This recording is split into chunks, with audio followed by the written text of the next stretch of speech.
We're going to bring this meeting of Board of County Commissioners to order. Morning, everyone. I would just like to go over quick little housekeeping rules. Just if you have your cell phones with you, make sure you put them on silence so you're not disruptive to other people when they're up here talking or at the podium, you know, when they're presenting their information to us, just to be kind to your neighbor. Secondly, I'd like to just go over some of the chamber rules itself. Persons wishing to speak on any agenda item, they must sign up for the petition to speak on that particular item prior to the item being called by the Board of County Commissioners. You can have time ceded to you as long as an in-person person signs up also and yields that time to you during an agenda item while speaking. It's usually limited to 3 minutes in 3-minute increments. Now, during general comments is just that. It's not a non-agenda item. You will come up and speak. You have 3 minutes.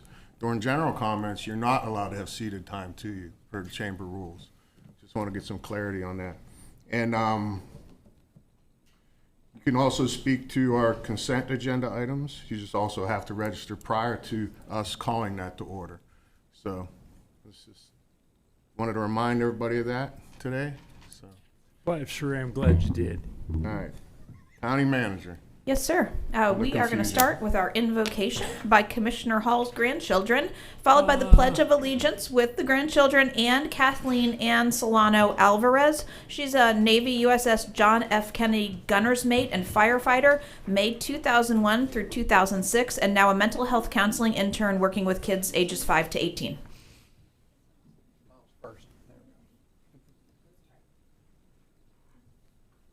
I pray for all the commissioners, how they help us and help the law. I pray that angels and God are protecting them. In Jesus' name, amen. We thank you for these commissioners and how they help with helping Naples be a better place. Lord, we just thank you for them, and we pray that you give them wisdom and that they're just really great commissioners, and we want to thank you for them. In Jesus' name, amen. Lord, I just ask for favor over all the commissioners. I ask for grace for them. I hope that they all have steady hearts in going into this, Lord, and they just give wisdom to the people, and they have wisdom in their minds from you, God. They only go by your path, Lord, and we thank you and we love you. In Jesus' name, amen. Very nice.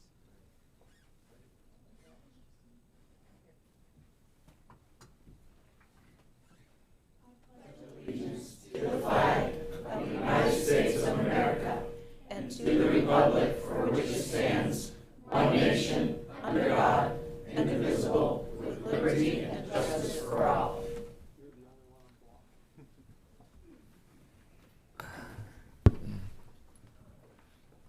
Did y'all notice when, I don't know if it was planned, but when they said all the commissioners, I think she said haul the commissioners. Okay, that was nice. Subtle. Grandpa told you to squeeze that in, didn't he? I know. We know how it works up here.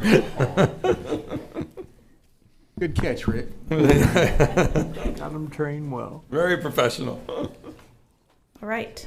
Before we move to our agenda changes, I do have, for the celebration of the 250th anniversary of our country, some historical facts for today, or a historical fact. The last naval battle of the American Revolution took place off of Cape Canaveral on March 10th, 1783.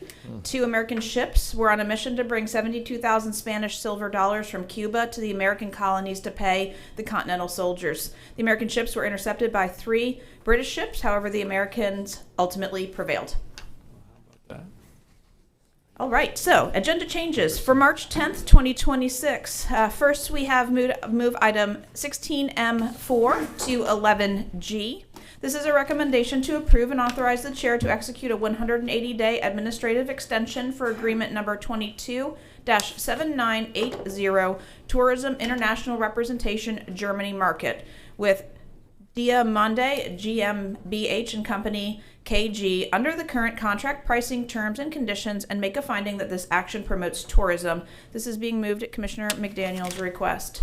Next is to move item 16M5 to 11H. This is a recommendation to approve and authorize the chair to execute a 180-day administrative extension for agreement number 22-7979, Tourism International Representation UK and Ireland Market with OMAC Ltd. Under the current contract pricing terms and conditions and make a finding that this action promotes tourism. This is also being moved at Commissioner McDaniel's request. Continue item 16M6 to the March 24th, 2026 BCC meeting. This is a recommendation to approve and authorize the chair to execute the agreement for request for proposal 25-8341, Tourism Marketing and Promotion, to Paradise Advertising and Marketing, Inc., with an effective date of March 30th, 2026, and make a finding that this action promotes tourism. This is being moved at staff's request. We do have an add-on item, 16A11. It has been uploaded into the system. This is a recommendation to award invitation to negotiate number 25-8413, Barefoot Beach Park Concession Services to Florida Beach Services, LLC, and approve the attached revenue generating agreement. This is being added on at staff's request. We do have agenda note, item 11E. The table on page 50 of the 2027 recommended budget policies was updated to reflect the unincorporated area general fund tax savings. We have court reporter breaks scheduled at 10:30 and again at 2:50 if needed. With that, County Attorney. Nothing, thank you. Commissioners. Thank you, County Manager. Commissioner Saunders, you have any? Nothing to add, Mr. Chairman. Commissioner Hall? Good morning, Mr. Chairman. Nothing. Commissioner Castro? Nothing to add. Commissioner McDaniel? Apparently nothing to add on this end either. Well, I have nothing to add, but I'm going to recuse myself from item 16A11 on the consent agenda. So, with that being said, Before we're about to vote on consent. Is that next? I do we have any I speakers for should- consent? I should ask that too. We do not. I should have thought of this, and I didn't need to pull it, but I didn't ask this question yesterday in my office, so maybe it's just a quick question. We currently have out for bid concessions for lots of other marinas, a bunch in my district and some of the other districts. I was just curious why Barefoot's separate, and educate me, and I'm sure there's like 3 reasons why. It just jumped out at me as another concession that needs a vendor, but we already have sort of a sidebar going on with like 5 or 6 different things. So I was just wondering why this was different. I meant to ask it yesterday, and I'm sure you can just give me a quick answer. Yes, sir. Good morning, Commissioners. For the record, I'm Jamie French. I'm your Department Head for Growth Management and Community Development. These are really regional as far as our approach. The Barefoot Beach concession area is the closest beach and concession area that we have to Lee County. Versus like we've recently just started soliciting Tiger Tail, just geographically, different business owners, different Gotcha. locations. And in this particular one, this is actually a combined effort of businesses that already exist within that area that are coming together to provide a multitude of services at Barefoot Beach. We're Port of the Islands, and so it's not just Tiger Tail, but Port of the Islands, Caxambas, a few of the other ones that are in that bigger clump. They're different animals. And Yeah, I with got you. your boat ramps, sir, you've got 4 attended boat ramps versus the self-serving boat ramps. That was our approach on that one, simply because there's volume there Yeah. with the multitude of the boat ramps. Got it. Makes perfect sense. Yes, Got sir. it.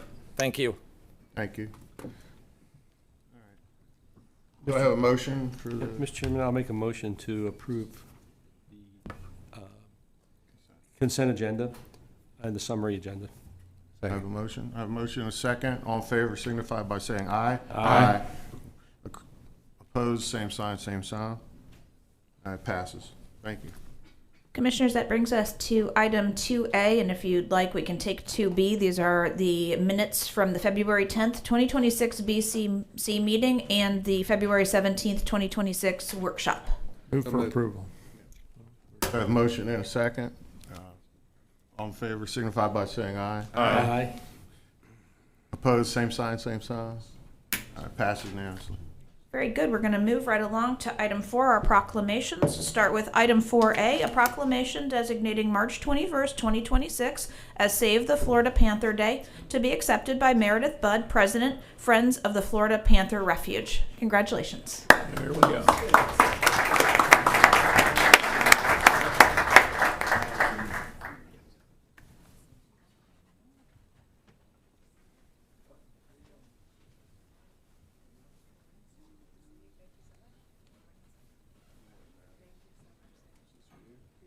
You look familiar. Good seeing you. How do you do, young lady?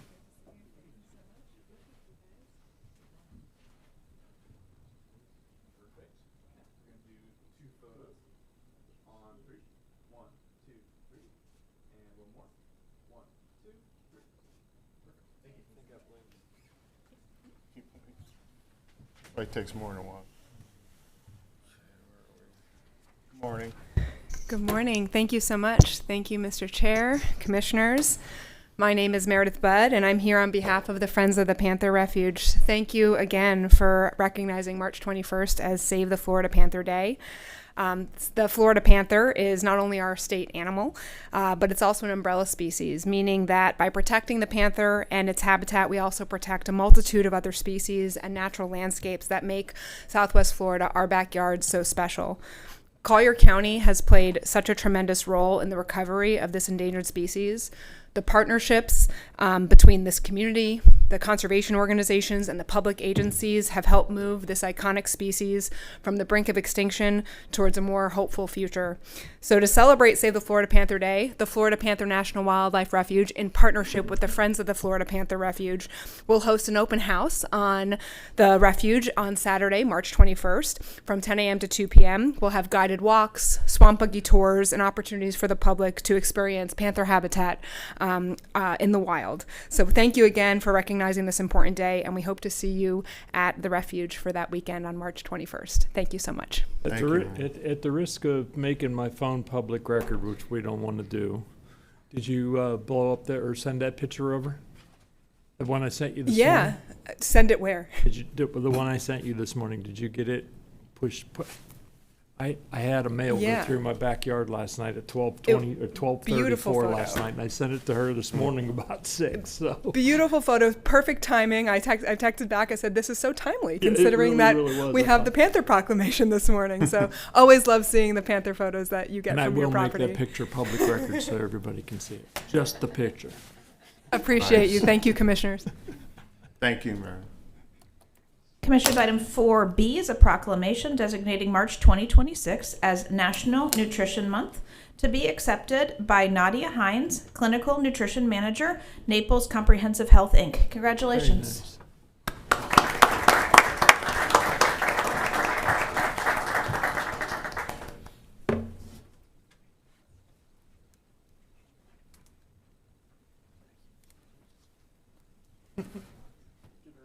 I had a very healthy yogurt this morning, just so you know. Healthy yogurt. I had a pound of bacon.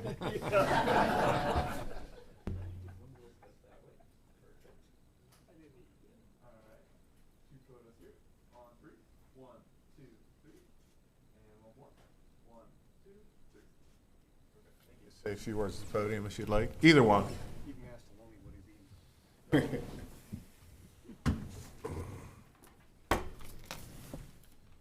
Good morning, and thank you to the Board of County Commissioners of Collier County for this recognition.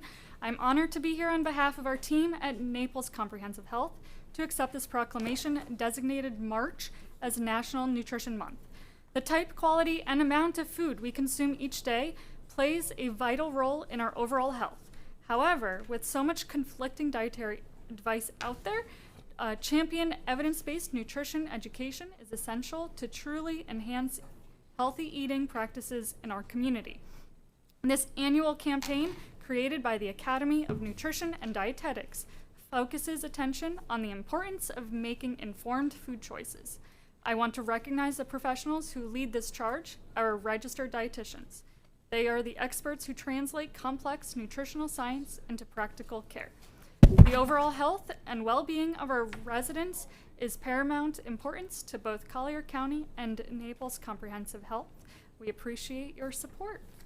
Thank you. Thank you.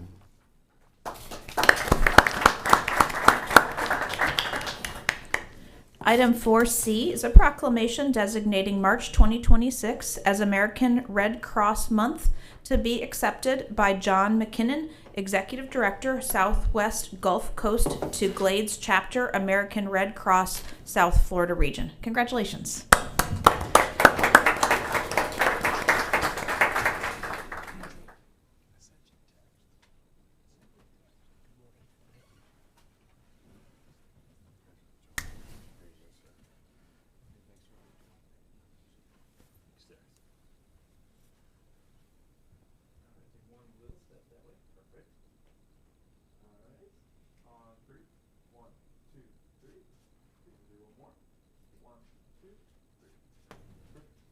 Thanks.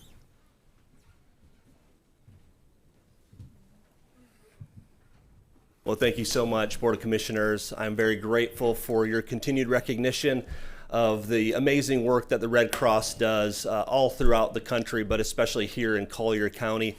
This is a testament to the continued relationship that we have in meeting the needs of our communities, whether that's a home fire or a flood or a major disaster in the aftermath of a hurricane. Red Cross is ready to stand up with the county and respond to those needs. And we're just so grateful to have been doing that now for over 110 years in the state of Florida. So thank you so much. Hey, John, can I just say something real quick? You know, a lot of people think of Red Cross and they think it's like blood drives, right? When they don't realize how extensive your operation is. My district is a very low-lying area, so when the hurricanes hit, we all have damage. I mean, Commissioner Hall has stuff on Vanderbilt Beach that's just crushed. And I got low-lying areas, Marco, Isles of Capri, Goodland, Port of the Islands. Your rapid response is so impressive. You know, we all spend time in the EOC, and while we're all trying to dial up emergency help or whatnot, I mean, I get a call from my people in Goodland, and they're like, the Red Cross truck's already here feeding people. So, you know, a lot of times that's not covered in the newspapers, you know, as they try to look for sensational headlines for other things.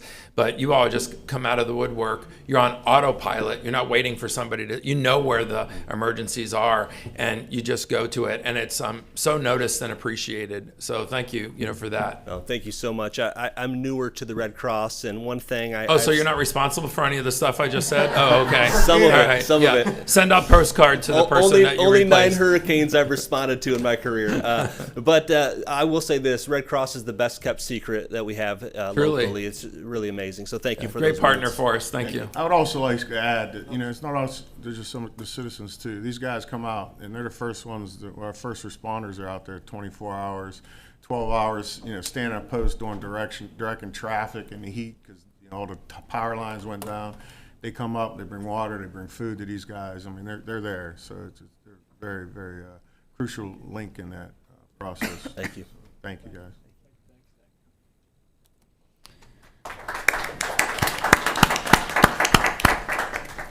Item 4D is a proclamation designating March 16th through 20th, 2026 as Government Finance Professionals Week in Collier County, to be accepted by Derek Johnson, Director of Finance, Office of the Clerk of the Circuit Court and Comptroller of Collier County. Congratulations. All right, Derek. Who's counting all the beans when the bean counters are here? Derek. You guys doing good. Thanks for all you do. Yeah, thank you. Thank you so much. Yeah. Thank you. How you do? Yeah. Congratulations. Thanks for all you do. Thanks for all you do. Oh, Mr. John. Thank you. Congratulations. Yeah. Good morning. Thank you. Thank you. What's your name, sir? Are you new to the operation? You used to work at the Red Cross? Yeah. Sam Brown.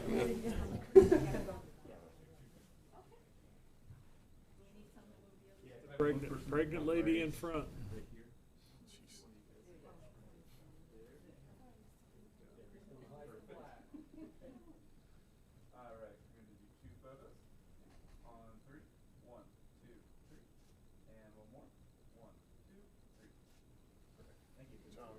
Derek, let's say some words.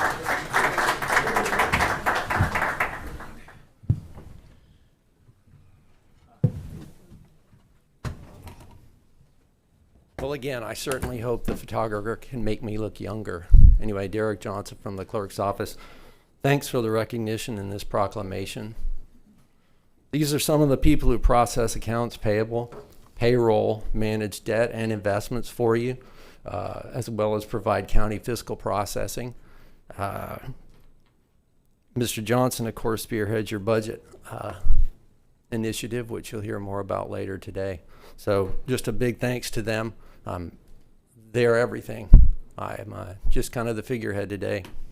Thank you very much. Thank you, Dan.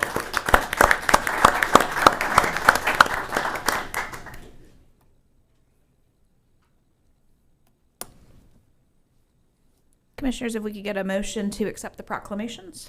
So moved. We have a motion. Second? Second. Second. All in favor signify by saying aye. Aye. All opposed, same sign, same sign. Ayes have it. Thank you. Item 5A is presentation of the Collier County Business of the Quarter for March 2026 to Habitat for Humanity of Collier County, to be accepted by Lisa Lefkow, CEO, and Derek Hatch, Vice President of Land and Construction. Representing the Greater Naples Chamber of Commerce are Tina Sarakovic, Business Development and Membership Specialist, and Heather Gage, Director of Executive and Office Operations. Congratulations.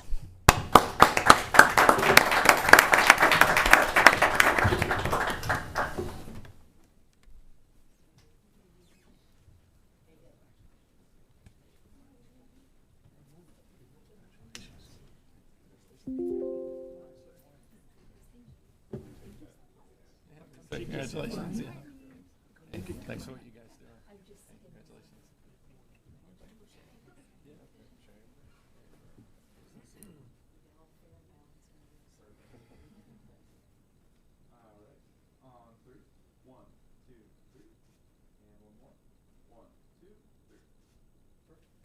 Thank you. Say some words. Yes, I would love to hear you from you. Good morning, Commissioners. For the record, Lisa Lefkow, CEO, Habitat for Humanity. And I'm always happy to say some words. How much time do I have this time? 4, 5, 10 minutes, an hour? 2 hours. 2 hours. What I wanted to share with you today is some good news. You know the work of Habitat for Humanity so well, and we remain your sole provider of access to affordable home ownership in this community. So the two-pronged mission of making sure that people are paying no more than 30% of their monthly income for their housing expenses, while also creating that generational wealth that comes from home ownership, thereby breaking the cycle of poverty. I want to share a couple of great statistics that have happened since January 1st. During that time, we've approved 8 new applications for folks ready to enter into home ownership, and 2 of them work for Collier County. One of them is a school bus driver, the other works as a GIS tech. So 25% of our new applicants are your employees. Over that same period of time, we've celebrated 10 closings on new homes, people who've completed that pre-purchase process of investing sweat equity and their volunteer time, helping to build their own homes and the homes of their neighbors, taking pre-purchase classes as they prepare for home ownership and that long-term stability. And we've celebrated 7 payoffs. So now people that have completed their term of their mortgage and fully satisfied their mortgage, owning their home free and clear. And we have also exercised our right of first refusal and purchased one home back from a family that had been long in their home, recently retired from their jobs, and are now moving out of Collier County to be closer to kids. So we have purchased that home back. We'll bring it up to our like new standard and sell it to another qualified buyer, keeping that affordable inventory protected in perpetuity. So I'm grateful for your partnership. Now 2,760, we have a closing later this week, families living in Habitat Collier built homes in this community, making us the largest producing Habitat affiliate in all of the United States. Thank you for all that you do to make space for affordable home ownership in this community. Thank you.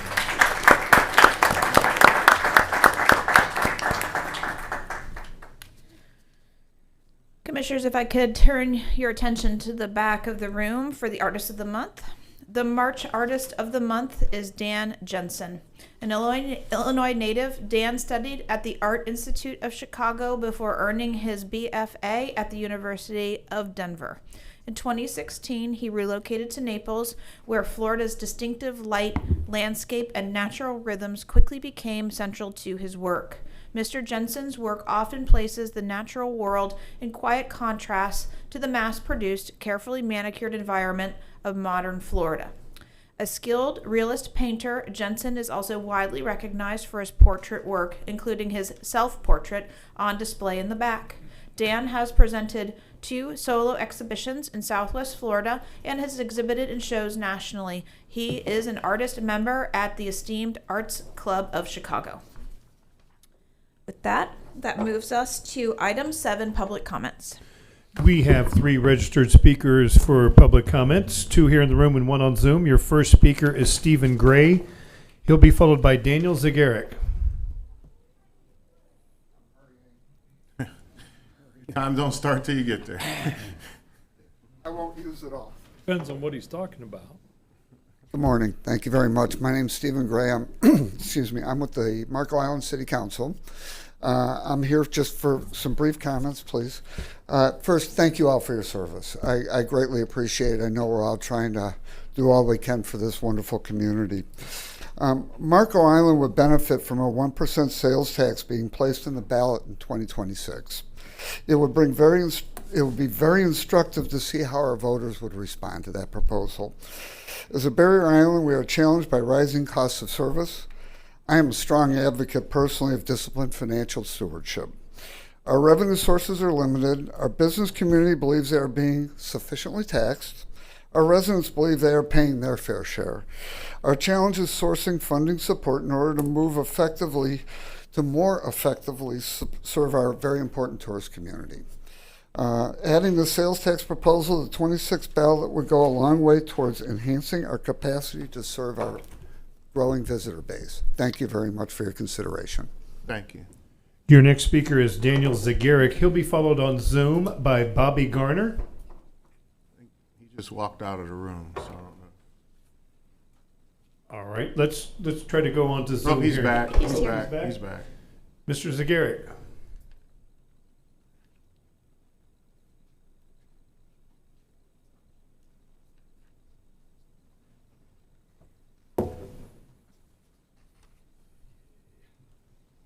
Good morning. Good morning, everyone. The mic's not working in the men's room, in case anybody. At the end of the meeting 2 weeks ago, Mr. McDaniel asked the other commissioners if they would consider omitting a surety bond to construction people, contractors. At the time, I thought it was kind of a preposterous statement, and today I still think it's a crazy statement. I just don't get it. I mean, why would you put yourself at more of a disadvantage with a multi-billion-dollar project than you normally would? Troy. 90. Mr. Zagaric, if I could just stop you for a second, this item will have to be brought back, so it Stop it. It is on it will be on a future agenda, yes, sir. It's not something that the board You can do. you really have not followed any rules today. You haven't. All right. You've got commissioners talking over one another. You've got people talking, and you don't notice it because this is all you have. You don't have any rules All right, of Mr. order. Mr. Zagar. You don't have rules of We do order have going rules. on I just read in the this rules room. before we started this meeting, so I'm done. I'm not going to talk about it anymore. The rules are read this morning. So you've been You through understand. everything that you have online about people speaking at meetings, right? You haven't. You don't know what you're, I mean, You got to understand. I there's cannot anything criticize that may be you. on this I'm not board. allowed to be an American when Okay. I'm up All here. right, we're going to ask you to finish to talk about something else. If you can't talk about it, then What can't I talk about? well, the county manager just informed us that this is going to be an agenda item. So And Yes, sir. We got direction at the end of the last meeting to bring this back as an agenda item. We have a request well, from you the, have construction items going on all the time. I beg. Sir, this is pardon not you. time for you to talk between you and the county manager. This is just for you to talk to us in your 3 minutes. She blurted. No, you she- didn't recognize her. Okay. I don't have to. He blurted. You know, come on. All right. Well, I know Bert's isn't going to get involved in it, but do the four of you want to start blurting? Anyways, again, it was preposterous Okay. to think that, and it still is. 90% of people with projects that large would not, I repeat, would not omit a surety bond. Just doesn't happen, other than maybe Collier County. Okay, are you done? I'd let you say what you You're have to say. you're not being an American this morning, I'll tell you that. All right. You can bring us I know your what I am. certificates and Mr. tell, Zagar, this is not a time for you to sit here and haggle. This is a time for you to say your word. You have 3 minutes and you're done. I'll it's let not you a say time it. for me to come up here and speak my opinion is what you're saying. No, but you know the rules. The rules were read to Dan, you earlier. And the what- rules are different depending on what website, what day, who's on here. All right. This is it. This is all you know. One more time, we'll bring order to this chamber. You will respect this chamber. You might not respect me. You might not Now respect you're anyone. gonna talk You might about not respect respect? any one of these You're people not at this talking board, about but you will respect. respect this chamber. And if until you do that, you will be removed. Respect Do you is understand? earned, young man. Do you It's understand? earned. No, the chamber doesn't have to earn it. Respect It exists. is earned. And you will it's respect not it. given. Thank you. You're done. Goodbye. Our final registered public speaker for today joins us on Zoom, Bobby Garner. Bobby, you should be getting prompted to unmute yourself if you'll do so at this time. Bobby Garner, you're being prompted to unmute yourself. Second call. And Bobby Garner, one more time. We'll call that non-responsive, Mr. Chair. That concludes our speakers under item number 7. Thank you, Troy. Commissioners, that brings us to item 10. Item 10A is a recommendation to 1, authorize the county manager or designee to finalize the purchase and sale agreement between Collier County and the Trust for Public Land for acquisition of approximately 24.3 acres comprising approximately 1.5 miles of the Seminole Gulf Railway Corridor, Bonita Estero Rail Corridor segment within Collier County for interim public trail use in the amount of $11,642,069 and return to the board for consideration of a final agreement at a future meeting, and 2, approve the increase in pre-acquisition and due diligence costs from $100,000 to $150,000. This item is brought to the agenda by Commissioner Hall. Thank you. Mr. Hall, would you like to say some words on the item? Thank you, Mr. Chairman. This is a project that we've been working on as the county for over 2 years. And it's a project that the rail trail has been working on for over 6 years. It's multi-jurisdictional. We have Village of Estero involved. We got City of Bonita involved. There's 11.1 miles of trail for the first phase. And of that, 1.5 miles is ours. And it's gone from $80 million to $60 million. It's gone from the railroad wanting to keep all of their leases and all of their income producing assets to where we negotiated in our final, we gave them a final offer and said, we want all of the assets or no deal. It's come from a really good idea to really looking like it's going to happen. And we're excited about that. I'm excited about that because that's that rail trail that has zero public benefit. And we're going to take something that has real potential for the public and make it real. I was recently in Sarasota, Sarasota over the weekend, and I never have noticed it before, but the Legacy Trail that goes through there is something that this is going to turn into. There was little businesses along there. There were people using it, biking, walking, running. I mean, it was crowded. It wasn't just something that the trivial few used.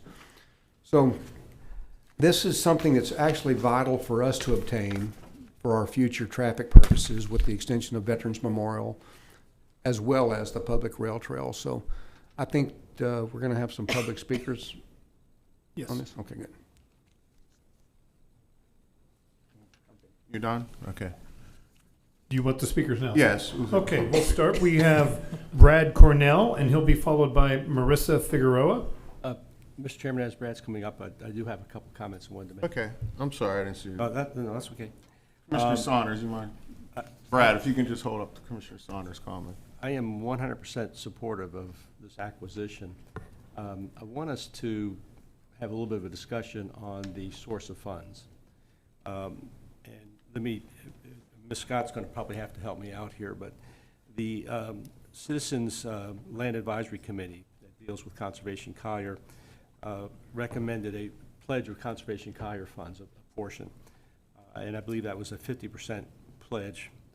I'm not sure if that's for all three segments or just the yellow segment. We don't have anything up on the board. Ms. Patterson, can you put the... This is all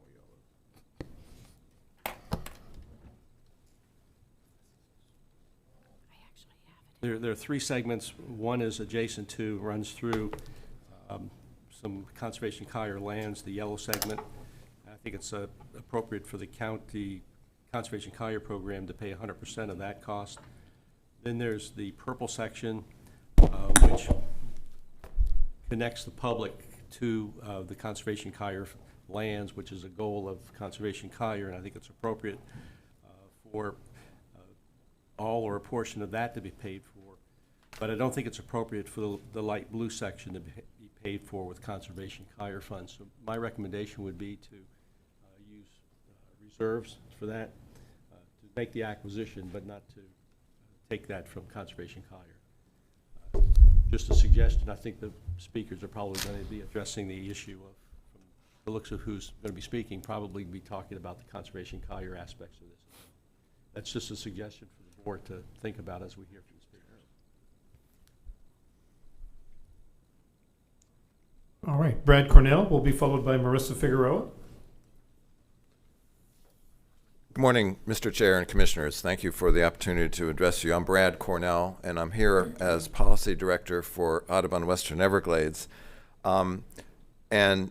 Commissioner Saunders, thank you for the comments about the sources of funding for this. I just wanted to first say that Audubon Western Everglades fully supports the purchase of the Seminole Gulf Railway corridor in order to participate in the Bonita Estero Rail Trail, or BERT project, that links Bonita Springs, Estero, and Lee County portions of the 11-mile corridor being considered to this 1.5-mile section in Collier County.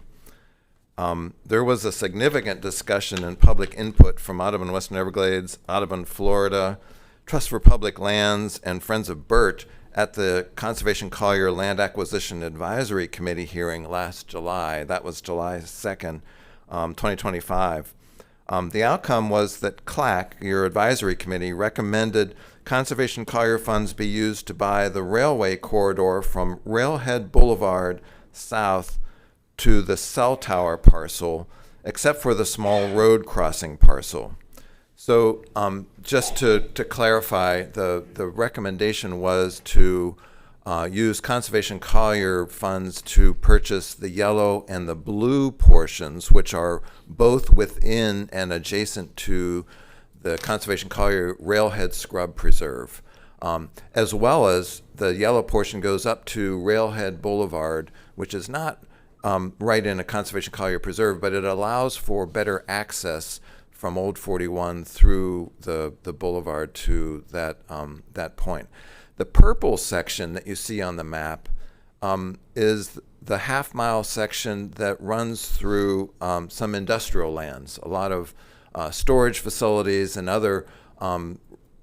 There's no way you can argue that any of that is conservation lands or habitat. It's really intense industrial, and so it would not be appropriate to use Conservation Collier funds for that segment. It's the half-mile segment, and that breaks down, as you see with transportation. Trinity Scott put up on the visualizer the breakdown of the cost for the different sections, so that the yellow and the blue are sections 2 and 4. Section 5 is the purple. Those are the 3 biggest sections. But the section that Conservation Collier should be looking at total about $7.43 million. That's about 64% of the 1.5 mile Collier segment. And the purple section is about 30% for about $3.46 million. And that we recommend you find another source of funding other than Conservation Collier. So again, we do support the acquisition of the entire corridor. Just we recommend strongly that you use Conservation Collier dollars only for the blue and the yellow portions. Thank you very much. Your next speaker is Marissa Figueroa. She'll be followed by Doug Hadaway.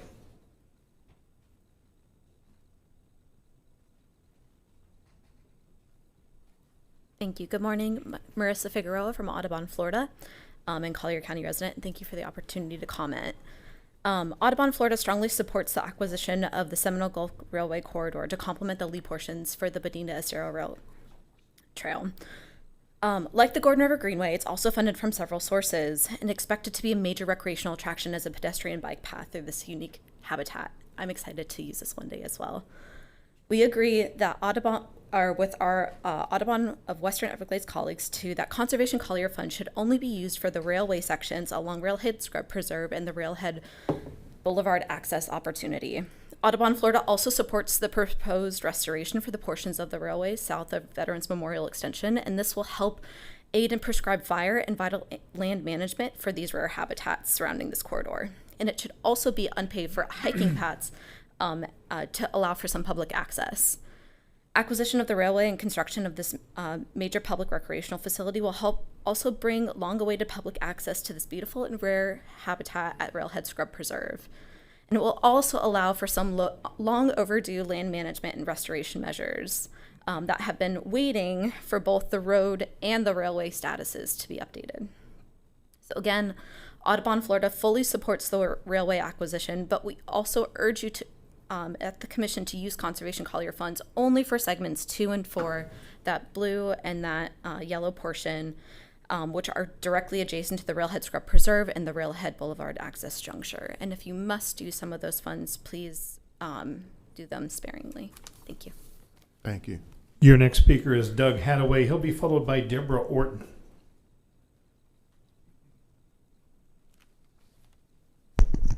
Good morning. Doug Hadaway with the Trust for Public Land. Nice to see the commissioners again this morning. Thank you, Chair, for allowing me to speak.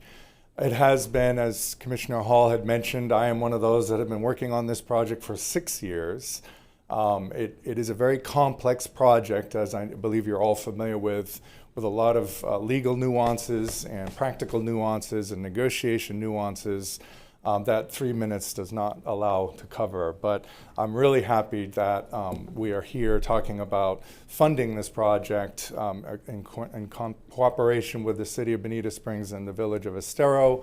It is a momentous point where we are today. This is a once-in-a-generation opportunity that will change all 3 of these communities for many generations to come.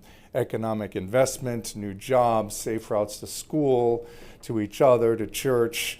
to shopping. It will also, as you've heard from other speakers, enhance the environmental management and integrity of the corridor. It is 130 feet wide. It's an extraordinarily wide railroad corridor in my experience. And we have worked very well with, and I want to thank publicly Commissioner Hall for his leadership on the interlocal task force that was created some time ago, representing each of the local governments, Friends of Burt, and Trust for Public Land to work through all of the complications of this transaction. We do remember working, presenting to CLAC, seeking some contribution from that, or at least a recommendation from that program. We support that recommendation to contribute towards the purchase of this corridor. Of course, this project provides so many benefits to the community. I obviously defer to this board to decide on what funding source is the best to apply towards this acquisition.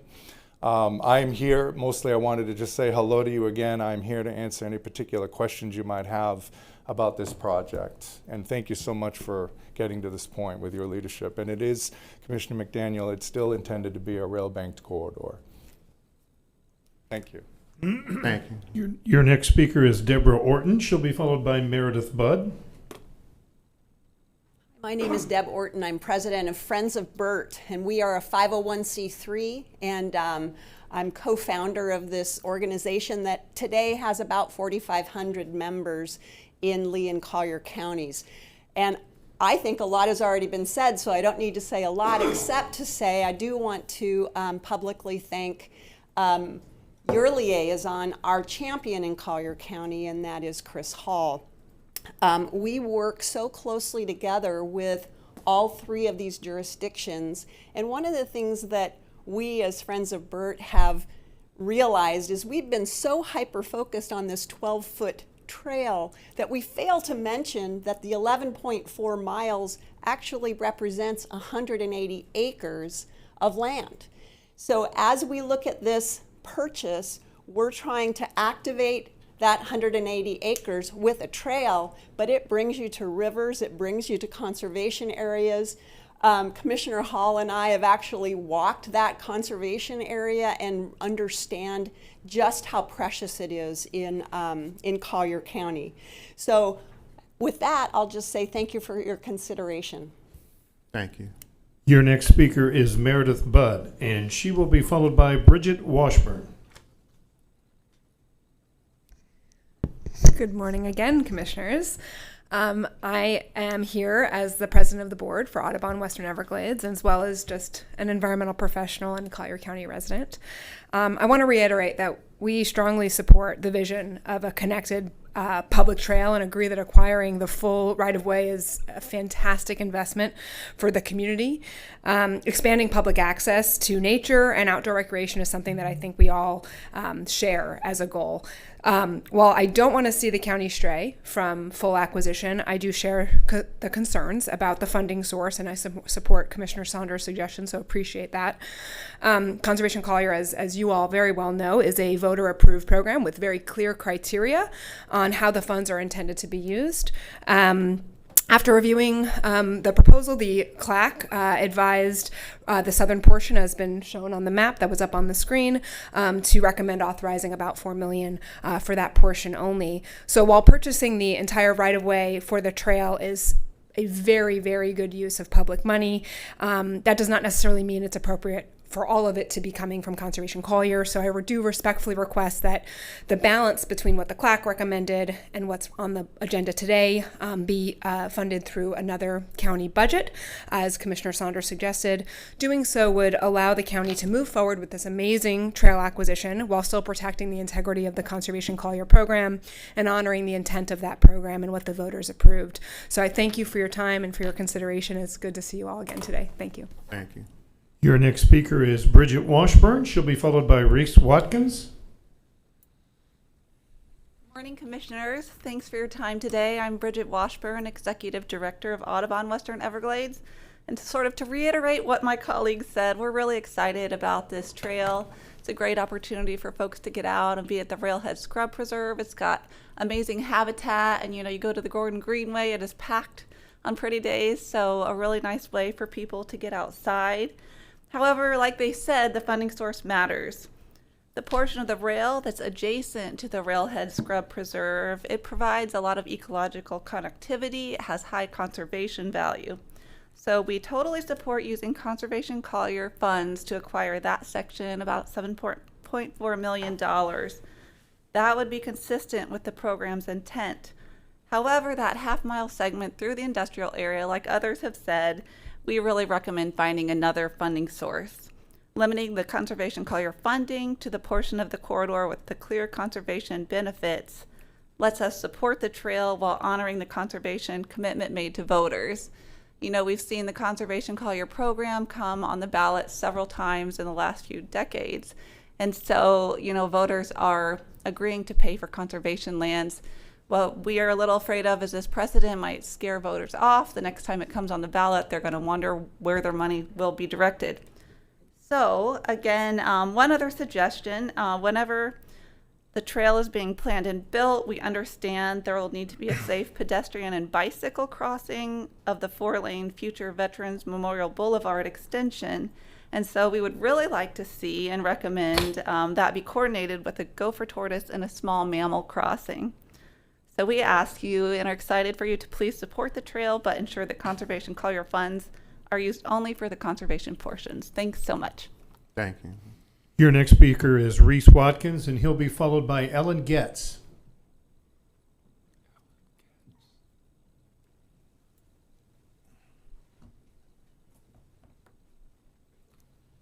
Good morning, Commissioners. My name is Reese Watkins, and I'm currently the Vice Chair of the Conservation Collier Land Acquisition Advisory Committee, of which I've served 3 years. Thanks for the opportunity to speak. I wanted to reiterate the CLAC's recommendation from our July 2025 meeting, which was that the county purchase the entire segment of the trail, but only utilize Conservation Collier funds for the 1-mile section that meets the Conservation Collier program criteria. This is the section, the 19 acres from Cemex Boulevard to Railhead Boulevard, except for the Veterans Memorial Crossing. This section clearly meets the criteria for the Conservation Collier program, as it is adjacent to the Railhead Scrub Preserve. This could expand access to some of the rarest and most unique habitat in Collier County, which is scrubby flatwoods. After a presentation by Transportation and by Conservation Collier staff, the CLAC spent a long time discussing different options under consideration. The committee recommended option 2 to your board, which was to use Conservation Collier funds only for the sections from Railhead Scrub to Cemex Boulevard. The northern sections of the corridor are valuable to the county and residents. However, they don't meet the criteria of the Conservation Collier program, as they are surrounded on both sides by industrial uses. The northern segment is bordered, yes, like I said. Thank you for your continued support of the Conservation Collier program. I encourage you to use the Conservation Collier funds for purchases of lands that fit the criteria that the program was intended. Thank you for your time today. I appreciate the opportunity to speak. Thank you. Your next and final speaker for item 10A is Ellen Getz, joining us on Zoom. Ellen, you're being prompted to unmute yourself if you'll do so at this time. There you go. Ellen, you have 3 minutes. Thank you so much, Commissioners. I applaud the comments that have been made much more profoundly prior to me on this issue, and that is to use Conservation Collier funds for the portions that have been mentioned. And thank you, Commissioner Saunders, for bringing that up. I served on the CLAC during its first iteration, and I was also the campaign chair for the 3 Conservation Collier campaigns that were passed successfully. And you all have been very supportive of this program over the 20 years of its lifetime. So I thank you for that, and just wanted to chime in from afar. Thanks so much. Thank you. That concludes our speakers for this item. Mr. McDaniel. Yes, thank you, Mr. Chair. Sorry about that. I wasn't prepared. My question to Commissioner Hall is, of the extra Conservation Collier money, is there a proposition, I wasn't able to see it, but is there a proposition for repayment to the Conservation Collier Fund, or is this a straight pull? It's going to be rail banked, so if the railroad ever did come back. That wasn't my question. That we would pay that. No, if we use this money for the acquisition, there is no intent to repay it. It's Okay. for the public use and for the conservation. I got you. Okay. Commissioner Hall? Ms. Scott, if you could come forth, I know you have a little bit of information that you'd like to share with us. I just have a break, for the record, Trinity Scott, Transportation Management Services Department Head. Troy, if I did have a slide in my backup of, this is the breakdown that, as proposed by Commissioner Hall, breaking down the segments. The segment 1 starts at the south end, that's the Peach end, and then they proceed north. And so it shows a breakdown as presented in the agenda as well by segment, and the bottom with Conservation Collier, and the portion that would be eligible for road impact fees. Thank you. So my purpose in using the Conservation Collier funds for 100% of it, besides the traffic, was Conservation Collier money is public money. And I did not want to use general fund money to appropriate for this trail. Yes, there's a half a mile that does go through the industrial portion, but it's got great public benefit, far more and above. We've heard from Audubon Western Everglades, and we've heard from CLAC, and we've heard 7 speakers say the very same thing. I know exactly what the program, what I get the message. I guess it was the 7th time that I heard it when it dawned on me. But everyone that I talk to, people I play tennis with, people that I go to functions with, when I bring this up, I've met with 250 people at a mobile home park right there in North Collier. When I told them that we were going to use Conservation Collier funds to try to attain this trail and not use their general tax money, they applauded. They didn't just think it was a great idea, they applauded. So I understand and I recognize the speakers today and what the concern is, but I have no problems appropriating all of Conservation Collier money to appropriate this trail. And keeping in mind, we still have to go through due diligence. We still have till October, and all of the stars still have to align to get this done. But I think it's a great appropriation of those Conservation Collier funds. The voters did approve it, and the voters are going to love the trail once they get on it. Mr. McDaniel, you prepared this time? What? Commissioner McDaniel, Yes, you sir. prepared this time? I am. I'm coming back around again to Commissioner Saunders, who suggested other sources. Do you have, and I guess my question is specifically for you, do you have other sources that you would propose to be utilized other than just other sources? Yes. One recommendation would be, or one possible source of funds would be simply using our reserves to use those. Now, when if there's an emergency that comes up, hurricane season, for example, obviously we need to have reserves. In the past, if we've had that type of a situation, we've been able to take funds from other programs. Conservation Collier funds would be available if there was an emergency like that. A declared emergency. And so I think that we can take money from the reserves safely, knowing that we still have Conservation Collier funds available if there truly is an emergency. And my concern is we're going down a path where Conservation Collier funds becomes more of a fund for other general purposes. And I don't want to see that happen. So I'm concerned about the precedential value of this. We're not going to be able to pay back Conservation Collier. That's a myth. We had, I guess, $32 or $38 million taken out of Conservation Collier on a budget issue a couple years ago. We have no ability to pay that back, even though we've said we would pay it back when we have the funds available. But there's no way to have those funds available. As a matter of fact, the only way we could pay Conservation Collier back for those funds or for these, if these funds are taken out of it, would be to extend Conservation Collier for another year or two to extend the collections. And so my recommendation is, the project is supported by Friends of Burt. I can't vote against something that's Named after you. That's, you know, it just, I just thought that was you. I didn't know. I've been confused for We're a all couple of friends years of Bert. on that. And I'm going to vote for this project no matter what the motion ultimately is. Mr. Hall, if it's a motion and second to proceed with it using the funds as you've outlined, I'm going to support that because it is a very important project. But my point is that we can accomplish both objectives here. We can purchase this property. We can use reserves for that portion that's not recommended for use of Conservation Collier funds, and really preserve both programs, the Rails to Trail program as well as Conservation Collier. So that's my recommendation. And I'm not done yet. Also, I got all the colors wrong. So before, I guess I could say I'm colorblind and got everything confused, but I'm not colorblind. But anyway. My thoughts are, because it was alleged at the beginning, not alleged, it was said at the beginning that there were partnerships with other municipalities. Are they contributing anything to this acquisition?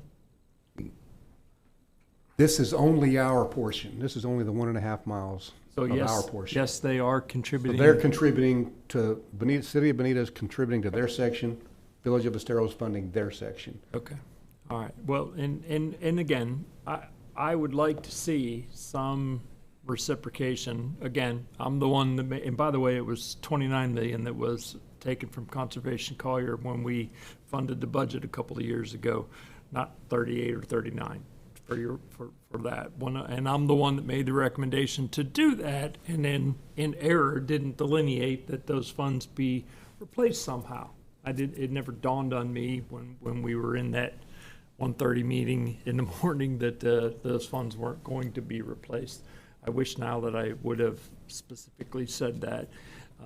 I too am going to support the motion, no matter what the funding source is. I'm a little hesitant to just say pull it from reserves, because there isn't a specific reserve account that I know we're going to be taking it from. And when we pull it from reserves, we end up pulling it, but something else might get slighted. So I would like to see a provision within this motion to have Conservation Collier have those monies be replaced at some particular point in time, even if it is in fact in the future, so that program can go on as has been intended. I do know, I serve on the executive board of the crew and on the trustees of the crew. We have trails, I think we call them trail soldiers, where people that utilize the trails of the crew actually make contributions to help offset the expense of ongoing maintenance and so on and so forth. And that is it's not a huge revenue source, but it is something that can be utilized for repayment source. Mr. LaCastro. Thank you, Chairman. I look at this stretch as a whole, not breaking it into pieces. I think if you were traversing this and you're in the quote-unquote Conservation Collier area, the minute you cross over into the other color, it doesn't become non-Conservation Collier-ish. I agree that from start to finish, and I agree with Commissioner Hall. When I talk to my constituents, they just talk about this whole stretch as being wonderful and it's great for the environment and all that. So now that we're playing around with the money, it's easy to sort of color code this thing in different chunks. But I sit here and I think, what is Conservation Collier for? And I think back at times when we've been here approving things that were a puzzle piece in the middle of nowhere, but we were trying to, and I was supportive of it because we're trying to link different parcels together to own a bigger piece. And that might be a little bit of apples and chairs, but the reality is there's at times we vote on some pretty big expenses for Conservation Collier on some things that will sit for a bit, where this is a fast-moving machine with so much greatness tied to it. I think this is part of what Conservation Collier is for. I know we're trying to save them as much as we can and preserve money for Conservation Collier, but as people said, the citizens voted on us to use it, in my opinion, for things similar to this. I think this fits more of Conservation Collier than not. And the stretch that maybe you're riding by more houses in an industrial area than trees, I don't think it's about what's on either side. I think it's about the mission and the purpose of this entire stretch. When we talk about using reserves, as soon as I hear that, the first thing I think of is the spreadsheet that we've shown at all our budget meetings showing how many projects we have that we have no money for. So every time we sort of chip away at something that we could have used, something that the voters voted for when it had a conservation Collier type of flavor, but we go into our reserves, which we really need for utilities and some possible emergencies down the road, we can never recoup that money again. So I'm going to vote for this regardless. Been a big fan of it. It's starting to come to us now, and where we're getting down to sort of the parts and pieces. But I look at this as one whole stretch. That's all one color, and I think it fits the requirements of Conservation Collier a lot better than some of the other things that we have used Conservation Collier dollars for. So, regardless of, like we always say up here, we count noses. I'm going to vote for this. I just think the smarter thing for us to do is the purpose of this entire stretch, to me, fits Conservation Collier. Maybe not perfectly, and several purchases that we voted on don't always fit it perfectly, but I think it fits it well beyond the 51%. And I think chopping it up into pieces and saying, well, the blue part's Conservation Collier, but then the other part is an industrial. I know, but the purpose of the whole trail is, to me, fits the mission. So as we have the funds, I met with Trinity, and I think I spoke with Jamie Cook as well previously. I think we've got more funds available in Conservation Collier than dipping into our reserves just because we can. I think we really need to be careful about what we use the reserves for. So I think if I understand Commissioner Hall right, his proposal is, regardless of the colors here, this whole stretch could be Conservation Collier and has his support, correct, sir? Yes, sir. And Yeah. with that, I'll make the motion to approve it as it's written. I don't know if anybody else lit up. Some people lit up, but we'll. That would be a motion I would That'd second. be a motion but- I'm gonna make it as Okay. it's presented. So we have a motion, we have a second for the way it's presented. Is that what you wanted to talk about, Commissioner Hall? That was it, yeah. Okay, Commissioner Saunders. All right, just real quickly. Obviously, all the money that we're spending, whether it comes out of Conservation Collier funds or reserves, that is general fund money. It's the same tax, it's the same ad valorem tax. So we can call it different things, but it's the same pot of money. But what I'm going to support the motion. As I said, I'm going to support going forward with this project. I am concerned about the precedent in terms of using Conservation Collier funds. So I'm going to ask the board, as we go forward, to give some thought to how we might pay these funds back to Conservation Collier. And I say that because, once you go down this path of segregating this as money for public purposes, which is what we're doing today, as opposed to a specific public purpose, then I think it kind of opens the door for other types of acquisitions out of that fund that are not truly Conservation Collier funds.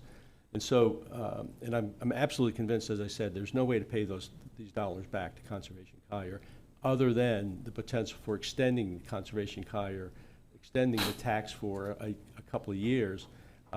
That, of course, keeps that fund in place, but also gives us the ability to, over a period of time, restore those dollars that are taken out of it. So I'm going to support the motion, but I'm concerned about the use of the funds for a portion of a project that does not fit the mission of Conservation Collier. Mr. McDaniel. Well, I want to talk to the motion maker and ask if you would support an amendment to the motion, and that is for the repayment of those funds, if in fact deemed possible. I appreciate the question. I'm sorry, could you repeat the question? I didn't The hear it. question was, would I consider amending the motion to pay back Conservation Collier? If it was possible. If it was possible. My intent is not to. Conservation Collier is well-funded. It's got a robust fund in it. This is a great project for the program, and I have no intention of taking any other money to pay it back for this acquisition. With regards to extending Conservation Collier, I have no problem with extending that when it comes time to do that. But for this, I don't want to amend the motion. And the question is, we're not done yet. What if, and I'm throwing this out as hypothetical, we're going to have some discussions today very specifically about our budget and our ongoing expenses and our ongoing revenues? What if there are some maneuvers that may come forward in the next year or two that would provide for that? I'm not asking for anything specific or a definitive timeline. I just want the language of the repayment to come back if this board deems it to be the case. Regarding, and I appreciate that, Commissioner, but regarding my motion for today, I don't want to amend it. My motion stands as presented. In the future, if we want to have discussions about taking something that comes forward and funding Conservation Collier, I'm all about having that conversation. But for this particular motion, I'm going to stick with it. Mr. LaCastro. I think this does fit Conservation Collier. I think it's for the greater good of the citizens, and not every single thing we vote on for Conservation Collier is necessarily a perfect fit, and that's where I think we have to have latitude. But I think this one fits actually more than maybe even some of the other things we voted on that still fit, but I think this one fits it more. With regard to the motion to bring something back, Commissioner Hall's not the only one that can do that. So if he's adamant about not bringing it back, but one of us think we should bring it back, we don't have to wait for him. And I don't mean that with any disrespect, but I mean, it's not like we're throwing it on him and saying, you better say you will bring it back or we won't support this or whatever. I think we're voting on this one thing. And at any given commissioner meeting, we can say, let's talk Conservation Collier. We've used it. We've dipped into it for quite a few things. We could talk about that at a commissioner meeting, or a budget meeting. One of the reasons why I also think, I feel it fits Conservation Collier, and yeah, it's gonna take a little bit out of their overall fund, but I think the positive about that is it keeps Conservation Collier on the radar. If we sit here and every time it's not a perfect fit, we're just sort of protecting those funds. That's what we did 3 or 4 years ago when we discovered $60 million and nobody was buying anything.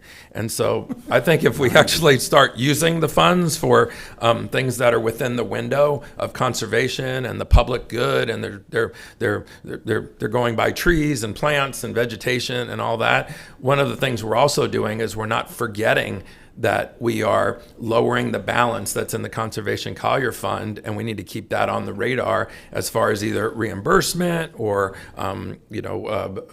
being more careful about spending the money, or do we need to put more money in the coffers? We don't need to do that today. So I think this fits perfectly for all of Conservation Collier. Any one of the 5 of us can put Conservation Collier on the agenda at any time for reimbursement, analysis, discussion. It's not just one particular commissioner. So I think all those points that have been raised are very valid, and I might be one of the people that brings it up down the road. But for this particular case, I think it fits perfectly, and I think it also sends a great message to our citizens that we're committed. Conservation Collier that you voted on, look what it's about to do. There are some citizens that say, I voted for Conservation Collier, but that little 1.5 acre piece out in the middle of nowhere, you bought that for what reason? And sometimes at my town halls and maybe at yours, have to explain to them that there's a greater master plan.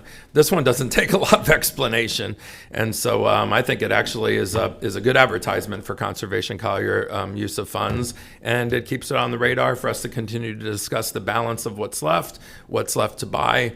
And it'll continue to keep us talking about it that much more. Not that we're going to forget, but it'll keep us talking about it that much more. And any one of us, can add it to the agenda. So I feel very comfortable with my vote to second the motion to use Conservation Collier for this entire stretch.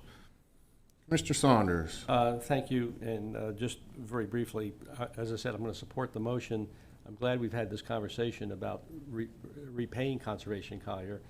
I think that is important. At some point over the next 6 months or a year or so, I think we should have a formal discussion about how we can go about repaying Conservation Collier. If we are able to do that and come up with a workable way to do that, then I think everybody will walk away from this conversation feeling that we've really preserved both programs, the Bikes and Trails program that Commissioner Hall has been really spearheading since he got elected, and Conservation Collier, which quite frankly I've been a supporter of since the very beginning. So I appreciate the conversation, and this will come back. Hey, Congressman. I'd just like to I didn't really chime in, but I'm going to chime in a little bit before we take the vote. I was surprised. I mean, I know we've all been working on this for a year or two, probably 2 years at least, and it's come to all of us individually. And I like the project. I thought it was a great thing. And then even when I heard that it was coming back today for this agenda item, and how Commissioner Hall framed it, I was surprised there was opposition to it, because to me, and like Commissioner LaCastro said in a way, I said, this is actually something that the people, the citizens and their tax dollars will actually use. They'll have the ability to access these areas that are preserved through Conservation Collier, enjoy them the way they're supposed to be seen and enjoyed, and physically going to take part in this thing and know that their tax dollars was used in a way to provide this service to them, this trail. And to me, I thought it was more of a greater advertisement for Conservation Collier and what it does than a negative to Conservation Collier, where some people kind of said that this was outside the scope. I had a few speakers here today, but you got to remember, conservation is conservation. Conservation is, it's in the title. Conservation Collier is to have the ability to preserve areas that the people can use responsibly, to visit, to view, to enjoy. It's not Preservation Collier. We got to get away from that mindset. I think years and years ago, like we were talking, we had almost $90 million in the bank account because we were treating it like a Preservation Collier, where it's pristine land, we just secure it, and it's just kept in perpetuity in the state it's supposed to be in naturally, and no visitors, no human interaction with it. That's not what Conservation Collier is. Conservation Collier, and I've had many times here, they've come to the podiums while we're discussing these items, where people say, people come here to see the beauty of this area, this community, things like that. They come here just for that. Well, why do we want to landlock things that they should see? And I think this is a perfect opportunity for Conservation Collier to take the lead and actually have people use it and see their tax dollars used as they visit these areas that we are preserving for their view and their use, and keep it in natural beauty like that. And that's why my mindset was going when I saw this, is like, wow, this is a great thing. And I was surprised today, or even a few emails and letters I got, that, it was kind of like, no, but we're all right with this because we're going to preserve this and this, and preservation, and this has to be, but we're not fine with people having the opportunity or a way to get to it, because I feel that's just as important as conservation, because that's actually what conservation is. It's not preservation. So I just wanted to kind of say that, because I was surprised that, and I'm going to support it because I think it's a great use of conservation.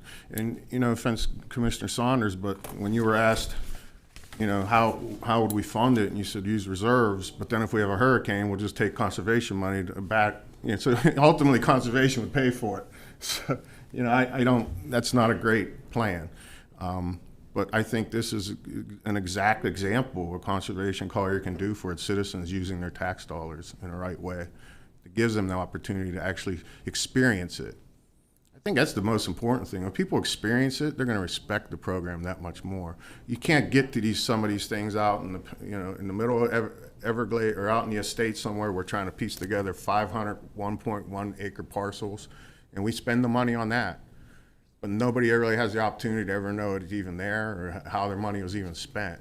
This will see it, physically see it, and will appreciate it. So I think this is a good project. So I'm going to support it. And we have a motion and a second. No more comments? All in favor, signify by saying aye. Aye. Opposed, same sign, same sound. Aye. Okay, I have 4-1. Thank you. Commissioners, that brings us into item 11. If you would like to start, we have 3 public utilities companion items, or if I'm looking at the court reporter, if she's ready for a break. It's up to you how you want to proceed. Let's go ahead and take a 10-minute break. Back at 10:28. Thank you. Cheyenne is. Oh, I guess you'll. Just flipped over to 18.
Business here? Yes, sir. We're going to start with items 11A, 11B, and 11C, which are companion items. First up, 11A is a recommendation that the Board of County Commissioners, as the ex officio governing board of the Collier County Water Sewer District, award invitation to bid number 25-8408 to Daniel O'Connell's Sons, Inc. for the Central County Water Reclamation Facility Expansion Construction Project in the amount of $172,389,000. Approve an owner's allowance of $5 million. Approve all necessary budget amendments to the fiscal year 2026 adopted budget and authorize the chair to sign the agreement. Its companion item, item 11B, is a recommendation that the Board of County Commissioners, as the ex officio governing board of the Collier County Water Sewer District, award request for professional services number 25-8335 to Bowman Consulting Group Limited for CEI services for the Golden Gate Wastewater Treatment Plant Expansion Project in the amount of $4,967,003.55. Approve all necessary budget amendments to the fiscal year 2026 adopted budget and authorize the chair to sign the agreement.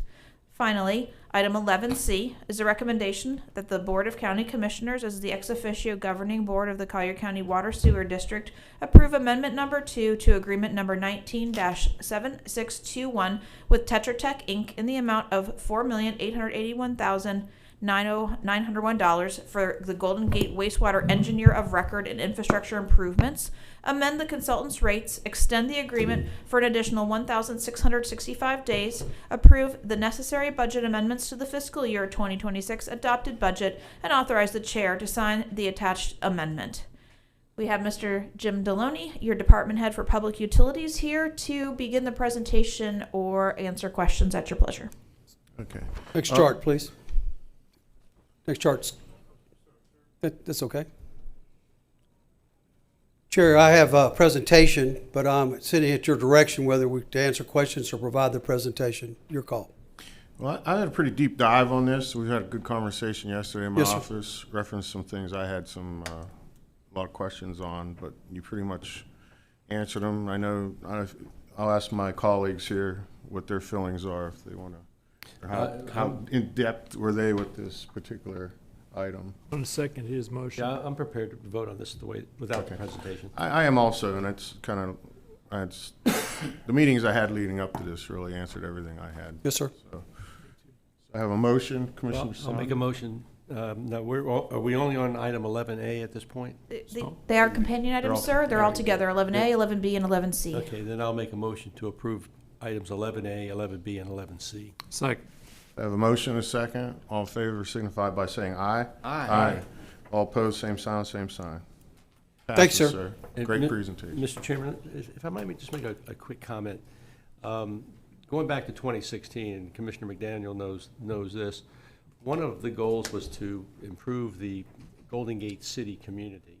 We started off by acquiring, at no cost to the county, say at no cost, there was cost to fix everything up and all, but we didn't have to pay the other owners anything over and above taking over what needed to be fixed. But there was a big part of bringing good quality county water and sewer to that community. There are 26,000, 28,000 people in that 4 square mile area. And these 3 agenda items are huge steps in being able to, in the very near future, provide water and sewer services to that entire community. You can almost envision there's 9,000 septic tanks out there. You can almost envision these little homes on these little lots with wells and septic systems all right next to each other. All that infrastructure is aging, and it's a health care issue that's brewing out there, and this is the step we need to take to make that happen. So I want to thank our utilities department for Yes, sir. really moving this ahead. And your It's support. very, Thank you. very important. Thank you. Thank you, Mr. Loney. That brings us to item 11D. Pursuant to board direction, this is a recommendation to remove the existing 500-foot separation requirement between facilities with fuel pumps, or alternatively, initiate a publicly vetted amendment modifying the site design criteria set forth in Land Development Code Section 5.05.05B2. Mr. Bosey, your Division Director of Planning and Zoning, is here to present answer questions or get your guidance. Mike Bosey, Planning and Zoning Director. As the county manager has indicated, this was a directive that was requested by the Board of County Commissioners after the Costco hearing regarding staff to go back, look at the distance waiver, its utilization, how it's utilized around the state, and bring back some recommendations as to whether it still has merits within our system. I've got a brief PowerPoint if you'd like me to go through, or I've had some discussions also with the county commissioners yesterday during our pre-briefings. So however you would like to proceed. Mr. McDaniel, would you like to say? I'd like to make a motion that we remove the separation that was put into our LDC a long time ago. So we have a motion where it's written. Commissioner Hall.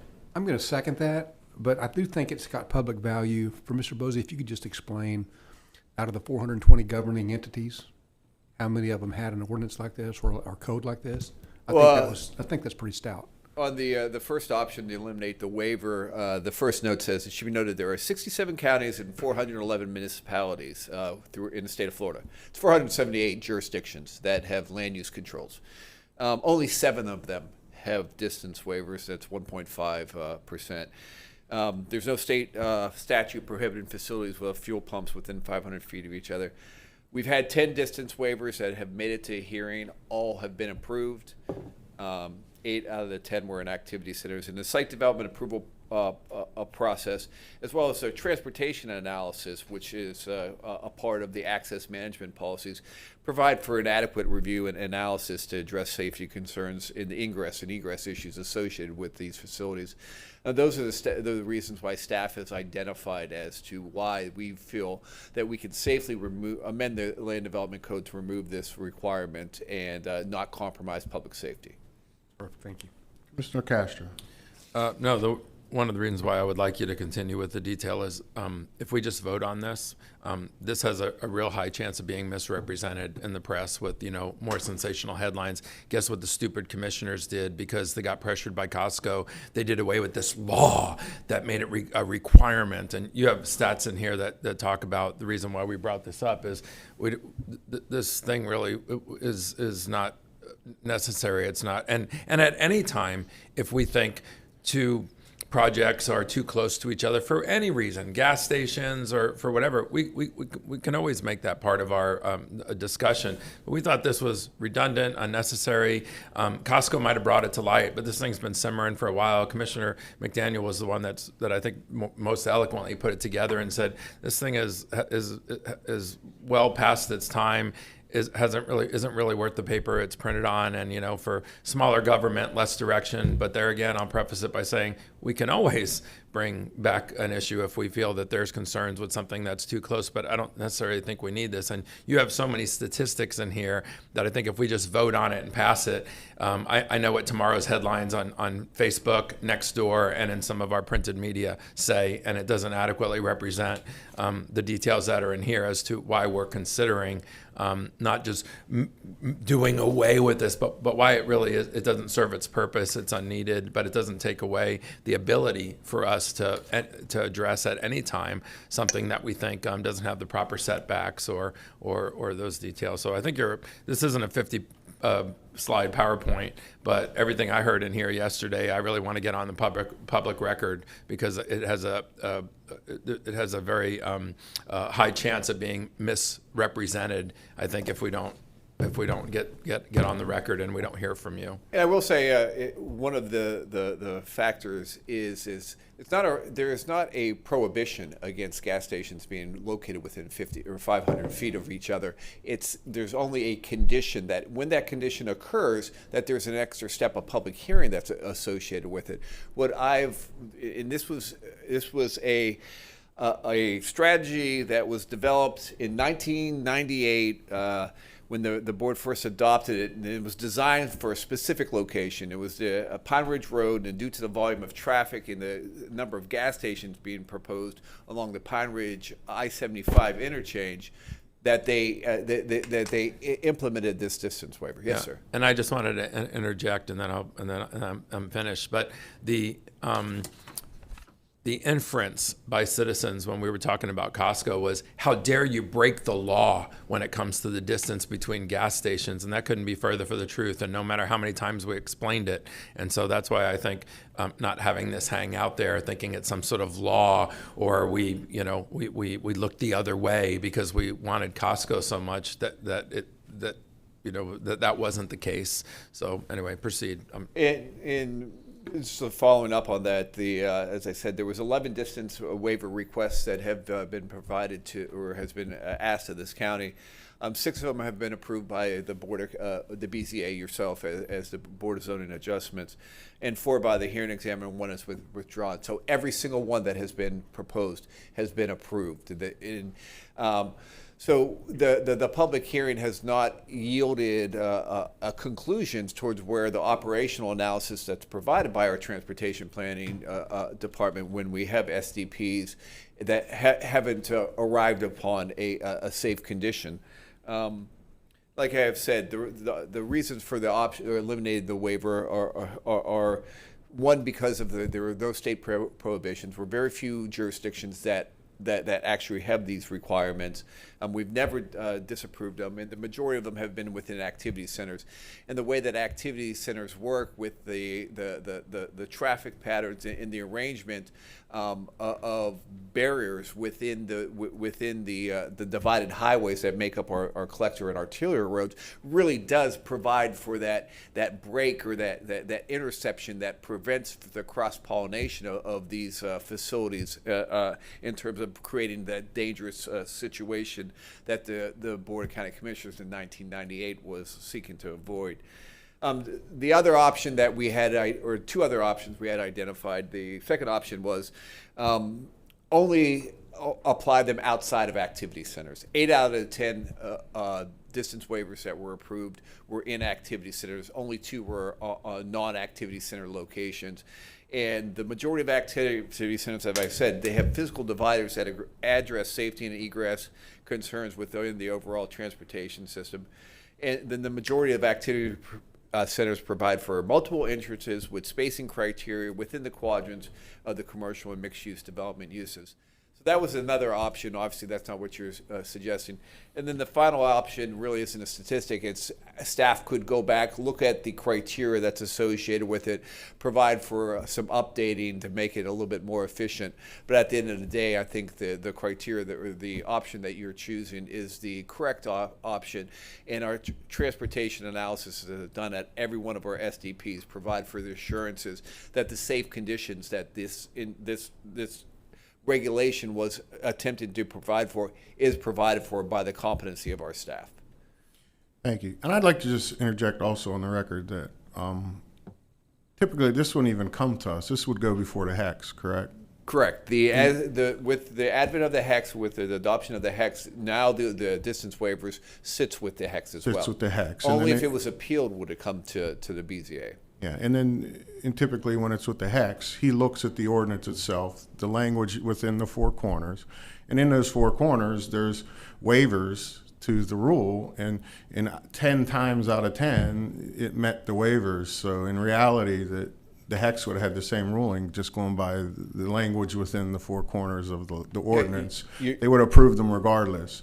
So, I know that this Costco thing was kind of an anomaly. It was brought to us, but I think that was more or less just to have the public have their opportunity to speak. But it probably would have went to the HEX, and it probably had the same result. There are criteria inherent to the process that if those criteria are met, they get approval, and that's why I think you've had every single one of them. The 10 out of 10 have been approved because of that. Okay, so I have a motion so far from Commissioner McDaniel, correct? And I also want to reiterate that he said that I was correct. That doesn't necessarily mean he's always right. I'll second the motion. All right, well, I have 2 seconds then. Oh, 2 I got a third. All right, so I have a motion and a second. All in favor signify by saying aye. Aye. Opposed, same sound, same sign. Passes unanimously. Thank you, Mr. Bozen. Item 11E is a recommendation to adopt the FY 2027 budget policy and adopt a resolution establishing a deadline of May 1st, 2026 for budget submittals by the Supervisor of Elections, the Sheriff's Office, and the Clerk. Mr. Christopher Johnson, your Division Director of Corporate Financial and Management Services, is here to present. Thank you, Ms. Patterson. Good morning, Commissioners. For the record, Christopher Johnson, your Director of Financial and Management Services.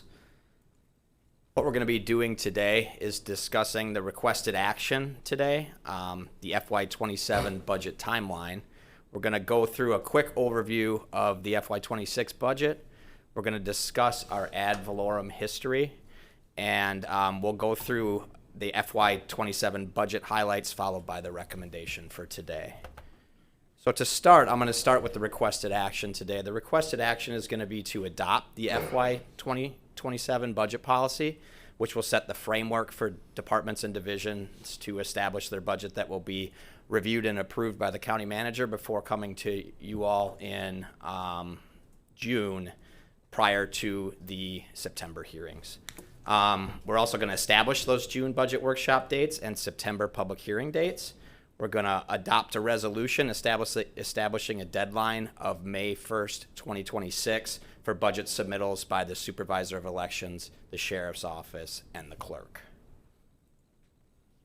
So to start, I'll just quickly run through our budget timeline. As you can see here in the peach color, last month we had our strategic plan budget and our budget policy workshop where we went over the initial budget policy. We went over our Resource X implementations, and we discussed the strategic plan, which sets the foundation for everything we're doing here this year with the budget. Today we are going to adopt the FY27 budget policy. That will be followed by, as I stated earlier, the June workshop, which we're looking at dates of June 18th, 2026, and if needed, June 19th, 2026. Following that workshop, we will receive the certified taxable value from the property appraiser.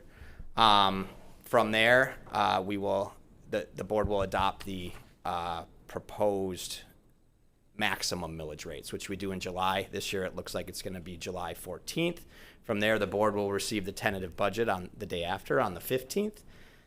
Then the property appraiser will send out the trim notices to all of the property owners within the county. That typically happens by the 24th of August.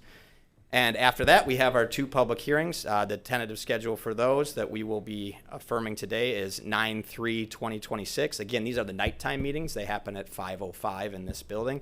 And then our final hearing where we will adopt the FY27 budget will be 9/17/2026 in this building, again at 5:05 p.m. Any questions on the tentative schedule at this point? All right, moving on to the 2026 budget overview. I'm going to go through this kind of quick because we already kind of went through it we did go through it at the last workshop. The overall FY 2026 net adopted budget was $2.2 billion. You can see the breakdown here between kind of some of the areas: general governmental, public safety, physical environment, transportation, human services, culture, recreation, debt service, and reserves. Moving on to the sources of current county government revenue for all funds. You can see here that ad valorem is our number one source of revenue at $621 million, followed by service charges at $406, and then you'll see the other categories there: gas sales tax, permits, assessments, fines, impact fees, bond proceeds, etc. Moving into the ad valorem, just to take a kind of a closer look here, you can see the general fund ad valorem is the majority of ad valorem at $496.6 million for FY26. That's followed by the unincorporated area general fund ad valorem, which is 71.8. Then you'll see Conservation Collier there at 34.6. The MSTUs, we kind of roll those up into a group at 14.4, and then pollution control, which is also a county-wide taxing district at $4 million. General fund property tax dollars by category. Of the 496.6, you can see here the split between health, safety, welfare, mandates, discretionary, and debt service. And on the left-hand side there, you have what we've put into those categories. Any questions on this before I move on to the unincorporated? All right, this is kind of the same chart for the unincorporated area, the $71.8 million. And you have the splits between the categories, and on the left-hand side, you'll see the categories that are included in those pieces of the pie. All right, moving on to the ad valorem history. This chart here depicts ad valorem history for the last 20 years, plus our plan for FY27. You can see kind of the dips during the recession and slowly building back over the years till the I guess it would be the pandemic era, where we had some jumps here in 23 and slowly coming back down to earth here. The state is expecting a 4.1% increase. Our plan is based around a 4% increase in ad valorem, taxable value and ad valorem. Any questions on this? All right. Property tax history. This is the last 10 years of history. You'll see in 2024, we departed from our historical rate of 3.5645 to the rollback rate of 3.2043 in 24. In 25, again, we went to rollback at 3.0107. And last year, we stayed at millage neutral, which was the new rate of 3.0107. And this is the general fund. Unincorporated general fund, you kind of see the same trend. 24, reduction to the rollback rate of 0.7280. 25, again to the rollback rate, 0.6844.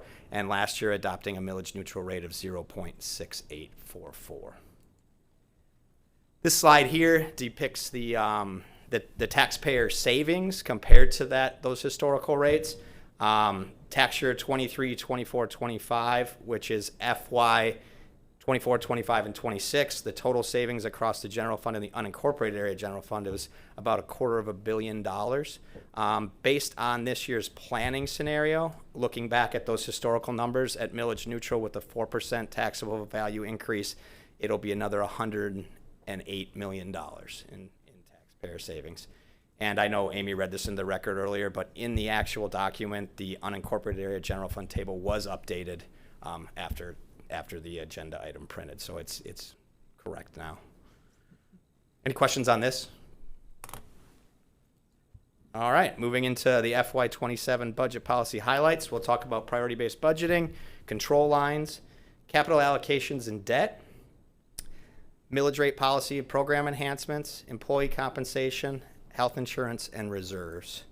Starting off with priority-based budgeting, as we discussed in February, the recommended policy is to utilize a priority-based budgeting approach, allocating resources based on their strategic importance and impact of the individual programs. Year 3 of this will involve continued implementation of the cost savings we went over and revenue-generating program insights and program process improvements. Any questions on where we're going with that? Year 3, so moving along. Establishing budget control lines. This is essential to priority-based budgeting. It allows us to establish the total resources available, prioritize and look at trade-offs, and provides accountability and transparency. Based on BCC Resolution 2026-37, this establishes a 3% operating control line and a 5% capital control line. What that means is for FY27, the restriction is up to 3% for our operating departments and up to 5% for capital transfers. Any questions on that? All right, moving on to capital allocations. Recommended reserves, at least an additional $5 million will be allocated to the maintenance reserve that was discussed earlier. Per kind of discussions with the board, the last 2 times we've talked about this, any additional ad valorem, depending on where property value comes in, could be also allocated to reserves to increase or bolster that amount of $5 million. The FY27 authorized capital maintenance adjustment, again, up to 5%. And what we have here are the plan, based on our planning scenario, general fund capital allocations. So coming from the general fund, it's about $76.6 million. You can see here countywide capital at 36 and that long-term reserve at 5. We have $8 million going to other capital, which includes IT, museums, etc. Parks 3.4, road network 9.8, and stormwater 3.2 out of the general fund.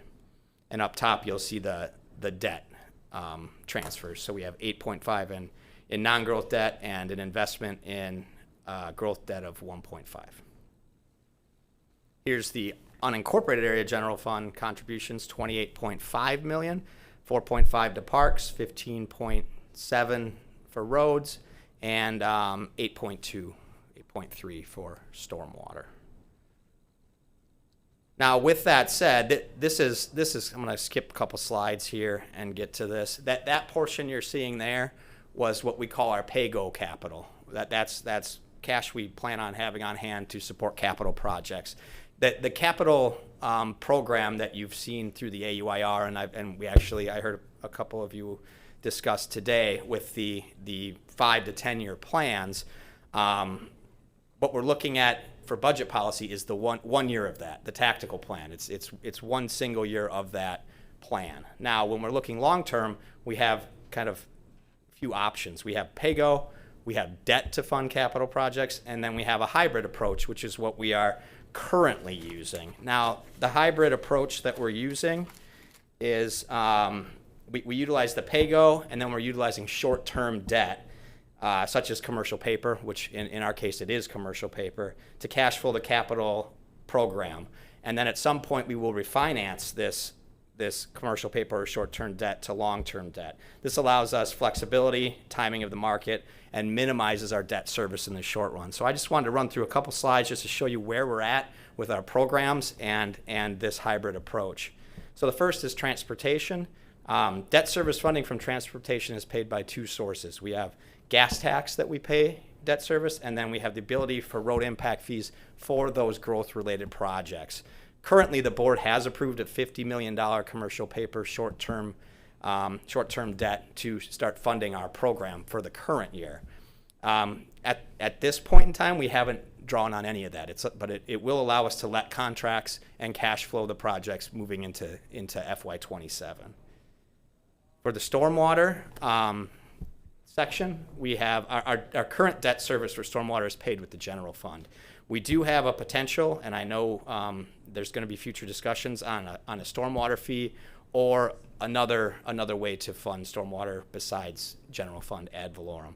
Currently, the stormwater program the BCC has authorized a $65 million commercial paper line of credit to fund their program projects moving forward. Finally, we have the Water Sewer District. Their debt service funding is paid by user fees and impact fees. Currently, the Water Sewer District has a $200 million BCC-approved commercial paper line of credit. That is a portion of what we'd be using today to let those contracts that were just approved by the board. I will say that the Finance Committee meets on this regularly, and the board will see additional requests to increase these short-term lines of credit to move forward with these capital programs. Any questions on this before I move on? Commissioner Hall. Thank you, Mr. Johnson. Do you have any idea how much in the Water Sewer District, how much of that $200 million is paid by user fees versus impact fees? I can answer that from kind of a high level. That's all I need. When we look at projects and when we have when the board approves a line of credit like this, we appropriate the funding. We have different cost centers that we utilize. So when we have a growth-related project, we're able to allocate those costs to impact fees. When it's a rehabilitation project, we would allocate those costs to user fees, and then that is the split we use to pay the debt service back. No, I mean, that makes sense. I just was curious. Yep, it's a good question. It's definitely a good question, but we try to use up the impact fees first, if we can, for allowable uses. Any other questions on the capital program and debt before I move on? All right, millage rate policy and program enhancements. The millage rate will be calculated with the preliminary taxable value based on the budget requirements within the board's established control lines, which were set by Resolution 2026-37. Any program adjustments or funding alignment may result in changes to that millage rate. As far as program enhancements go or expanded requests, this budget policy limits those to onboarding of new capital facilities, priority-based service level adjustments, and priority capital projects. Every expanded or program enhancement proposal will include a funding source and the incremental millage rate if it's supported by ad valorem tax. And those will first be vetted through the county manager's office and then brought to the board for consideration in June at the workshop. Any questions on millage rate policy or program enhancements? Moving on, MSTU millages for FY27, it's recommended that the MSTUs be limited to a millage rate sufficient to cover the current budget year operations and planned capital. And yes, these are based on historicals and then obviously plans moving forward. So I don't have to ask that question. I was going to put a bullet in, but I figured I'd just ad lib it at this point. Employee compensation. And we went over this briefly in the workshop as well. The December CPI for Miami, Fort Lauderdale year over year was 2.6.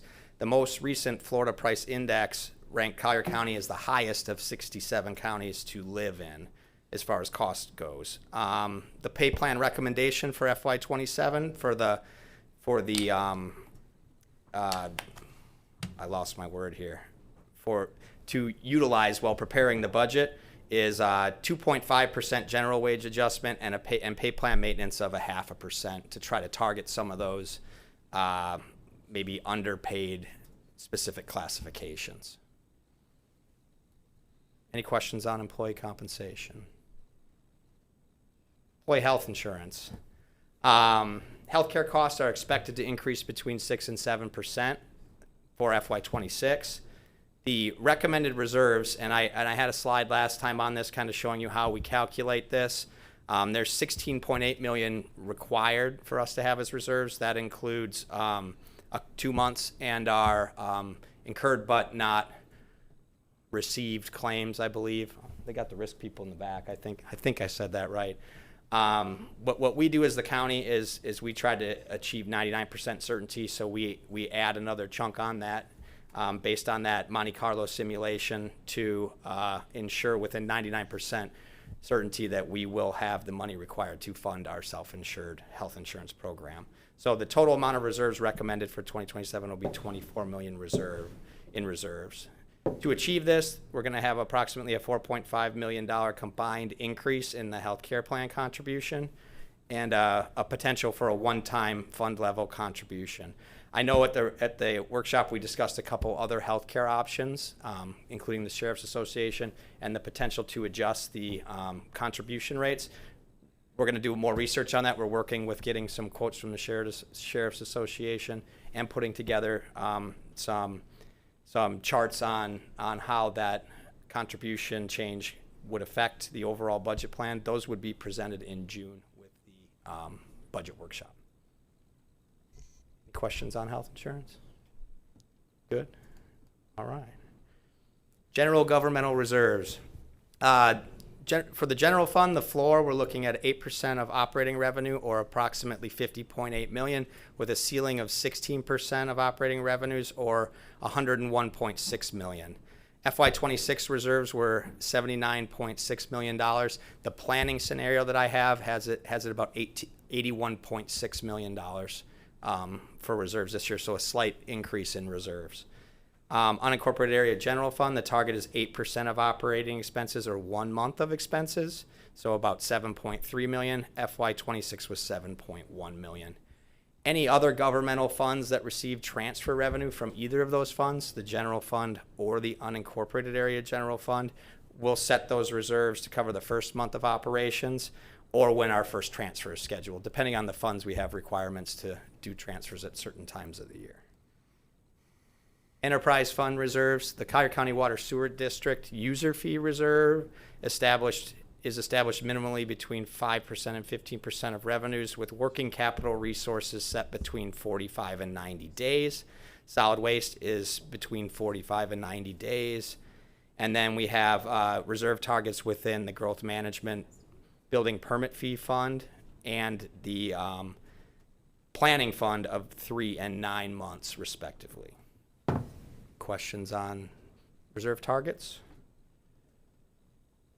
Now, the countywide capital reserve, this slide here depicts the history of it. As I stated in the workshop as well, it was established in 2020. In FY23, there was a large transfer to cash flow Hurricane Ian. In FY25, we utilized some of those reserves to support the capital budget. In 26, the current balance of that fund today is $22.8 million, and the planned contribution for 27 is at least $5 million. And with that, Commissioners, we have a recommendation to adopt the FY27 budget policy, establish June budget workshop dates of June 18th and June 19th, and September public hearing dates of September 3rd and September 17th, and adopt a resolution establishing a deadline of May 1st, 2026 for budget submittals by the Supervisor of Elections, the Sheriff's Office, and the Clerk. Mr. McDaniel. Yes, I have a comment, but I'd like to make a motion for approval of this agenda item as been presented, and I'll have my comments. Okay, Commissioner Hall. Thank you, Chairman. I do have comments. First of all, Mr. Johnson, you and your staff have a lot of plates spinning in this budget, and I want to commend you. I appreciate for a great job for embracing the new culture of priority-based budgeting. And I just want to say it publicly how much I appreciate you and your staff, and let your staff know that as well, if you would. I will, because as you know, it's mostly them. I just stand here. I know that. That's why I said that. And secondly, this is our budget policy. So let's take out the word policy. It's our budget plan. It's our budget purpose. It's our budget intent. And at some point, I'd like to have a conversation up here amongst us to challenge the status quo. We're in year 3 of a culture change with priority-based budgeting. We haven't gotten to the exact point that I think will really benefit us as far as any cost savings and efficiencies. We've really focused on revenue increases, and we've gotten $23 million of actual savings using Resource X. And the budget policy or our plan or our purpose, it's always presented to us as an up to max, which I appreciate that, but reality is that's the policy. It's the max, which 3% and 5%, I'm not saying that. With our current policy, any cost savings that we come up with, they're always appreciated. But those cost savings are never from us, they're never directed. And at what time do we direct a cost savings policy? At what time do we direct the constitutionals to look at their budgets and require the same type of change and effort that we're trying to make? And I'm not saying that we're going to defund the sheriff, we're going to defund the supervisor, but I'm not saying that. Just the clerk. Yeah. Well, she's already got that. But our policy or our plan should include that. And I don't think that we would set ourselves up for failure by requiring that as our policy. You know, and I always appreciate, I kind of chuckled at the slide that says, this is the taxpayer savings. It makes me think of my wife. When she comes home with $800 worth of clothes and says, babe, this is $2,000 worth of clothes and I saved you $1,200. No, you cost me $800. But in her mind, she saved me $1,200. All of you women have had the same story. But that's what that slide reminds me of, which the $800 worth of clothes is worth it, and it's great, but it's not saving me money. So what we've done in the past is not saving us money in the future. But I appreciate the contrast. So I just wanted to bring that up. I'm going to support the motion this time, but I would really like for us to take a look at our budget policy, our budget plan, our budget purpose, and our budget intent, and require and direct the savings and the effort. We can always fail at that, but we never will fail if we don't try. Commissioner McDaniel, I'm sorry, I thought you were pausing. I was for a second, but then he jumped in with a bunch of comments. That's all good, though, and I absolutely concur with what Commissioner Hall was saying, and I'm going to say a few things that I repeat a few things that we talked about yesterday. But this is establishing our budget policy. I am excited about the new path that this community is on with regard to the priority-based budgeting and how we adjusted those priorities and gave better direction and more direction from this board to our staff, to the people that are in charge of spending the taxpayers' money. I'm excited about those things. Chris, and I'm going to dive into one, if you're prepared mentally, to one of the discussions we had yesterday that revolved around sales tax. If I'm not mistaken, and again, I get a little territorial, but if I'm not mistaken, you shared with me that our community is responsible for the collection of close to $800 million in sales tax on an annual basis.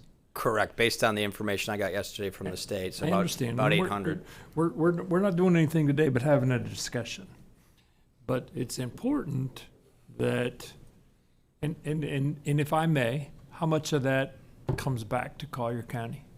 We receive about, and I'm just going to round the numbers, about 60 million from half-cent sales tax, and then we receive an additional 16, 17 from state shared revenues. Okay, so round numbers, we get about 10% of the total revenue that's generated within our community comes back to our community, and the rest goes to the state. Now, I also know that I can't get in a silo, and it's not that I'm possessory of these monies, but we just had an elongated discussion with regard to theoretical lack of revenue to be able to make acquisitions that are beneficial to our community. Every time for years I've came here and we have shown deficits in stormwater, both capital and maintenance, and deficits in O&M and maintenance in parks and reserves, and deficits in roads, and so on and so forth. I would like to have our board go forward with maneuvers to bring back some of that money that is being divvied up in Tallahassee and sent to other places. An increase from 10% to 20 is a double. There's an extra $70 million if we were to get it, and so I would like to see that at some particular stage. How about our gas tax? I know when Commissioner Saunders and I came into office back in 2016, the DOT had whittled us back from, we were only collecting, I think if I recall, Commissioner Saunders, you brought it up, we were only 60% of the. That was for years. Yes, for years it had been going on that way. And now I think we've been bumped up to, we were bumped up to close to 90% because of those efforts. They were going to try to make up for some of the past well, and not to mention going on, I understand we've been shied. And so I want us to, as a board, as our staff is going through these things, I would really want to focus on these additional or these other revenues that are generated by our community. We are a huge tourist industry, do generate an enormous amount of sales tax, and then that money's shipped off to Tallahassee. Now I understand, my friends over in Hendry and Glades, they don't gather any sales tax. There's not a lot of tourism that's going on over there. But I really would like for exploration at whatever level is in fact possible for us to be receiving more of those monies back to our community, even if it requires a legislative move. I'm sure it does at some particular stage. Somebody has made a rule that is making a decision with regard to how much money is collected and how much money comes back to the community. And if we're budgeting appropriately, and we have adopted priority-based budgeting, and we've hired a third-party consultant, and our priorities are, number one, public safety, number two, maneuverability, roads, bridges, stormwater, subsurface infrastructure, necessary life-sustaining infrastructure.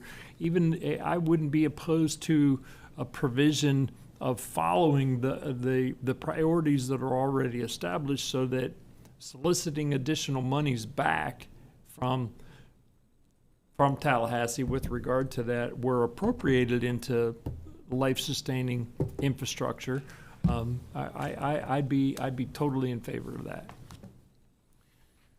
So, having said that, I really want us, and again, this isn't necessarily the time or the place, and you're going to hear about this again. I know that when we move into the workshops, that's when we really, and the budgets are proposed, that's when we really establish a policy. But I have lobbied for millennia. Well, since I became a commissioner, I've lobbied for merit-based bonus pay program for our employees. I think that can be a huge, and I know we talked about this yesterday, Ms. Patterson, but I think that can be a huge increase in, because Commissioner Hall, you talked about effectuating savings. Who knows best about where the money's in fact being spent? And a lot of times that's the people that work for Collier County, and they need to be gratified for the taxpayer savings that are effectuated by that. And merit-based program is, to me, the most palatable path for us to travel, and not just receive a 2.5% pay increase. It's good that we're doing that, or that's being proposed, but there are other avenues to effectuate an increase in pay. I would like for us, because this is a budget planning instrument that we are doing, I would like for us to begin the process of planning for borrowing within the budget policy. I know there is a plan. We talked about it at length yesterday, but I would like for us to open up the discussion with regard to that, and not just have budget or borrowing come to us in a BA somewhere along the line after the budget's in fact adopted. I certainly am going to repeat it again. I would like to see the comparison, and I think we'll probably see that hopefully in the workshop, of increasing the assistance, or the offset, if you will, the contribution to the healthcare plan for our employees. Because again, to me, from the private sector, when I was able to offset those expenses for my employees, it was a savings to them and to me for federal withholdings, FICA, MICA, and federal withholdings. So I'd like to see that.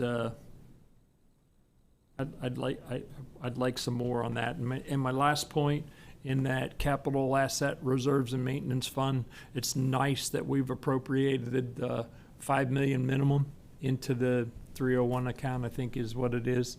But I want that to be more, and I don't want that to become a negotiating tool with us and you, or Ms. Patterson. I don't want that to become a negotiating tool. I want a concerted effort for Collier County's assets diagnosis. I use actuarial, and that turns Commissioner Hall upside down. But I word of the day. I want to really focus on the analysis of the useful life of our assets and the actual dollars that need to be appropriated into ongoing maintenance, upkeep, and ultimate replacement of our assets for Collier County. So I'm supportive of moving this forward. I know that's what we're here to do today, but those were my 2 cents after the fact. That was the short version. Short version. Relatively speaking, I took a lot less than you. Go to sleep on me. I like a lot what you're saying, Commissioner McDaniel. I'm sorry, I did put an S in there, didn't I? You did. You did. But I mean, Chris, you might know better than I do, but I mean, I think the reason we do have such a large share, and I do agree, we are a donor county like several other counties in the state of Florida, because we have that luxury of having the tourism tax dollars, the sales tax. And, you know, other counties don't have that much money. They send up to Tallahassee. But in reality, I mean, it's, from what I understood, was that's the reason we don't have a state income tax either.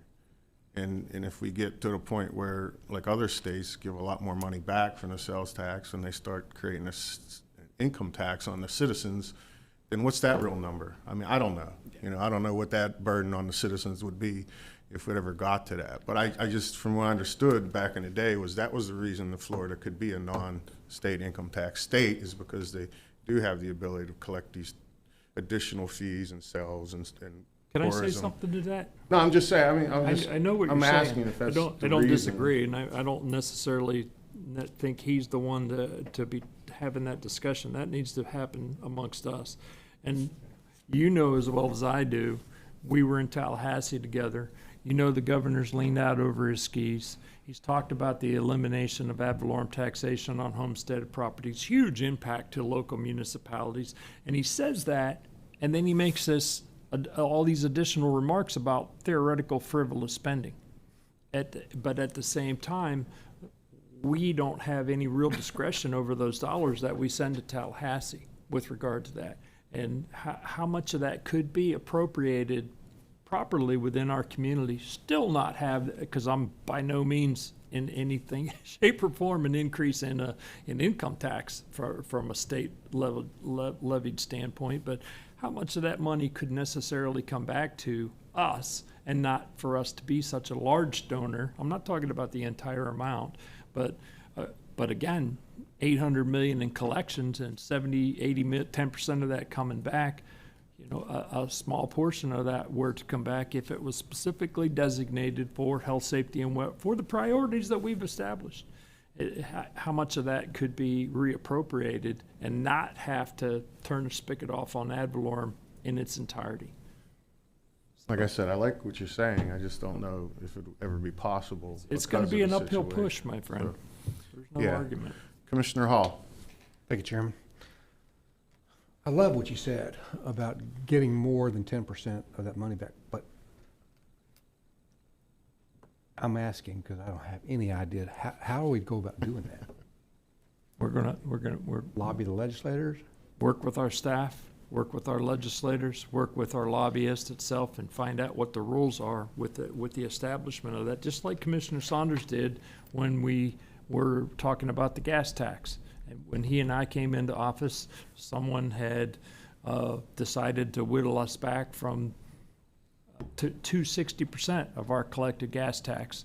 That was and then they went above and beyond what we had been getting. But I think now, I don't know where we're at now with regard to the percentages specifically. I don't know the percentage offhand. I know we're pulling in about 25 million a year in gas tax. My statement, Commissioner Hall, predominantly was those are avenues for us to work on similar to what we did with the gas tax when Commissioner Saunders and I first came into office. And secondly, I'll champion the merit-based program as well, and I always have, because as Commissioner McDaniel said, there's nobody that knows better than the people that are actually down in the trenches doing the job. And I know that one of the issues was, well, how do we make it equitable? Well, in my mind, which is limited, but in my mind, the opportunity for everyone makes it equitable. Whoever chooses to exercise on that opportunity, good for them. If you choose not to exercise on that opportunity, you can't have sour grapes for someone who does. So I just wanted to put that in the public, because I would love to see us offer to the people that are doing the job the most to come forward with, hey, we spend a lot of money here, we waste time here, we spend money here that we shouldn't.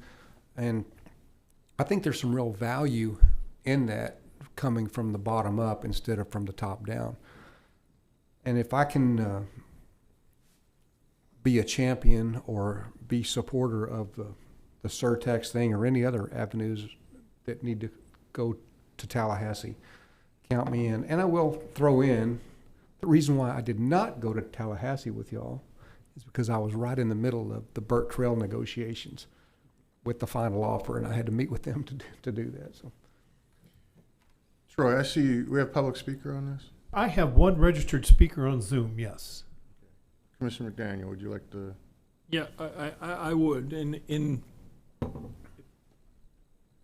If this isn't a time or place, I'll withhold my discussion with regard to the merit-based program, the merit-based bonus program. If this, I have a picture for that maybe I can bring at the workshop. Is that a more appropriate time?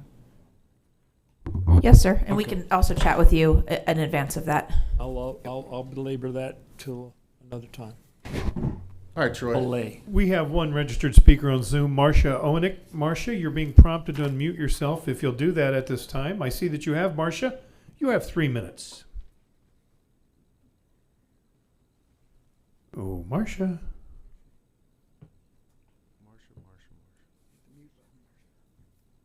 I don't know why we're not hearing her.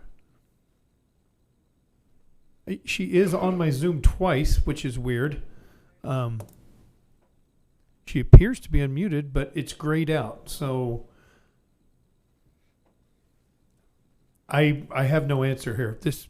It looks like it's an issue on her end. So I'll keep looking at this, talking with my people offline. If we get it figured out before we're done voting, I'll let you know, sir. All right, thank you. I think we're coming up on a vote, though.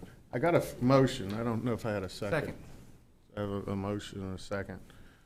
All in favor signify by saying aye. Aye. All opposed, same sound, same sign. The ayes have it. Thank you, Commissioners.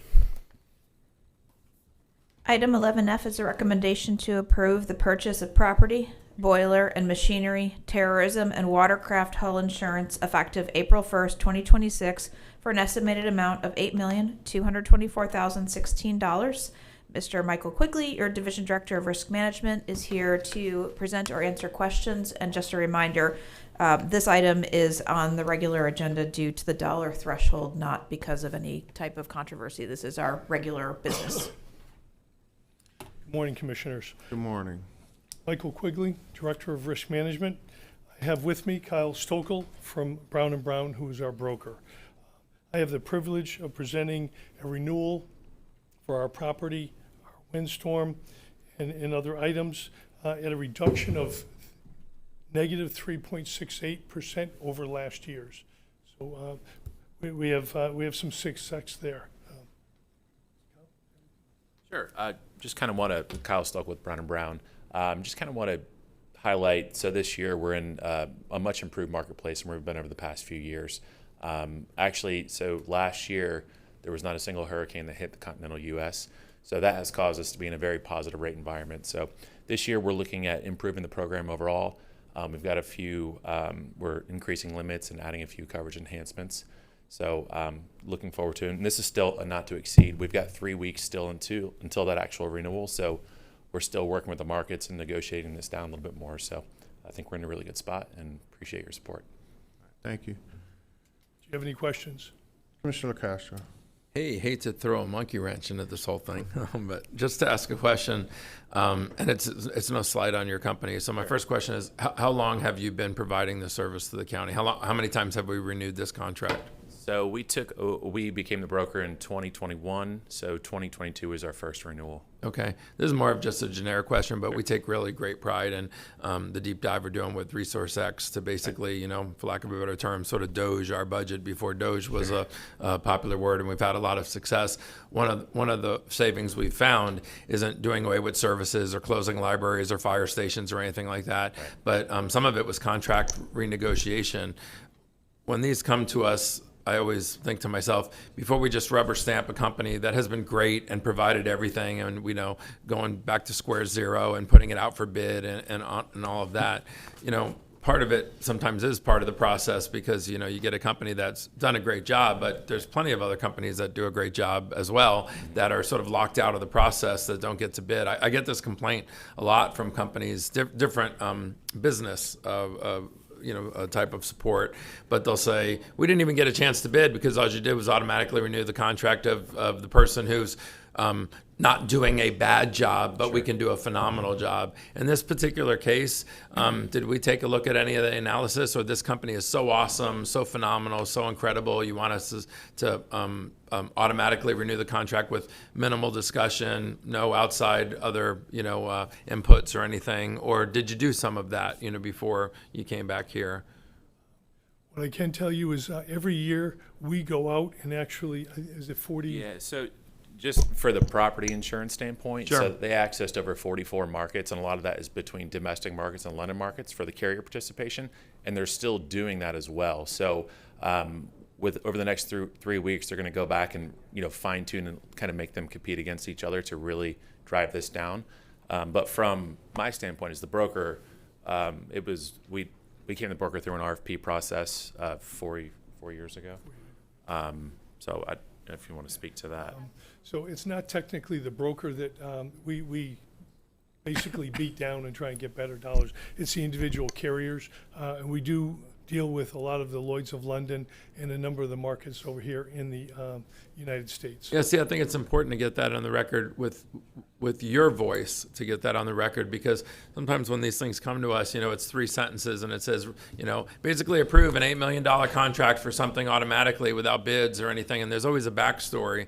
So that's what I wanted to hear, what the backstory was, and that, we are continuing to shake the trees a bit to make sure we're getting the most competitive price. Because one of the things I always say is we're not paying for this with county money, we're paying for this with taxpayer dollars. And so we just want to make sure we're getting the best bang for our buck. So, okay. Sure. And one other thing, Kyle, when he came here this morning, he actually came with 3 additional options. So between now and April 1st, we intend to come with better options and actually have additional savings. Okay. Thank you. Thank you. No other questions? I'll make a motion. Second. Second. All in favor, signify by saying aye. Aye. Aye. Opposed, same sign, same sign. Passes unanimously. Thank you, sir, gentlemen. Thank you. Thank you. Commissioners, that brings us to item 11G, formerly 16M4. This is a recommendation to approve and authorize the chair to execute a 180-day administrative extension for agreement number 22-7980, Tourism International Representation, Germany Market, with Diamande GmbH and Company KG under current contract pricing terms and conditions, and make a finding that this action promotes tourism. This item was moved to the regular agenda at Commissioner McDaniel's request. Commissioner McDaniel, Yes. say some words. Sorry? Say some words. I'd like to make, my motion is to deny this request for an extension, and that we discontinue these services. It has nothing to do with the people in Germany. It has to do with the premise of the information that I read, the rate of return for the investment that we've been receiving. I'd like to make a motion for discontinuance of service. Commissioner Hall. I will second that motion, and here's why. These are funds that are spent out there, and they're assumed that they're bringing in international market.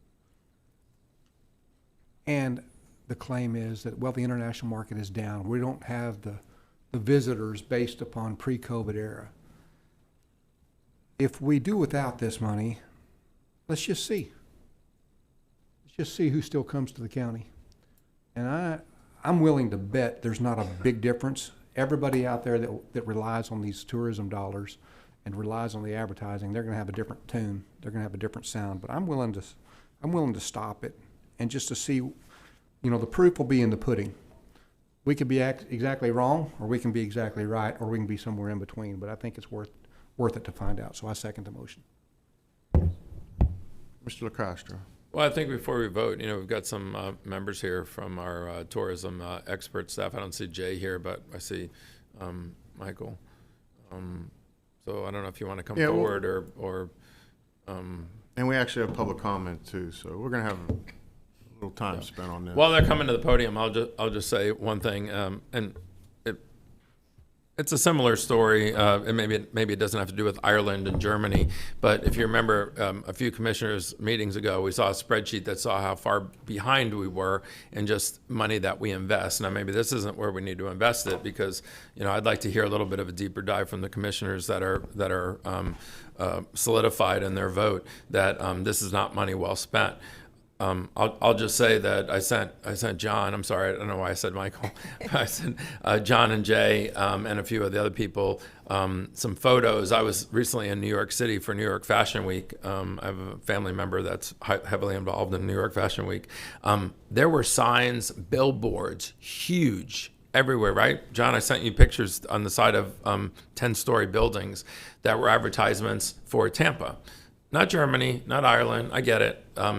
But it made me remember the briefing that you all gave that said how we're starting to sort of lag behind. And I understand the strategy of let's not do anything and then see what happens. And then if we're wrong, okay, then boom, we're going to approve $10 million and say, catch up, catch up, catch up. Wow, we were wrong and you guys were right. I doubt we actually would say that up here.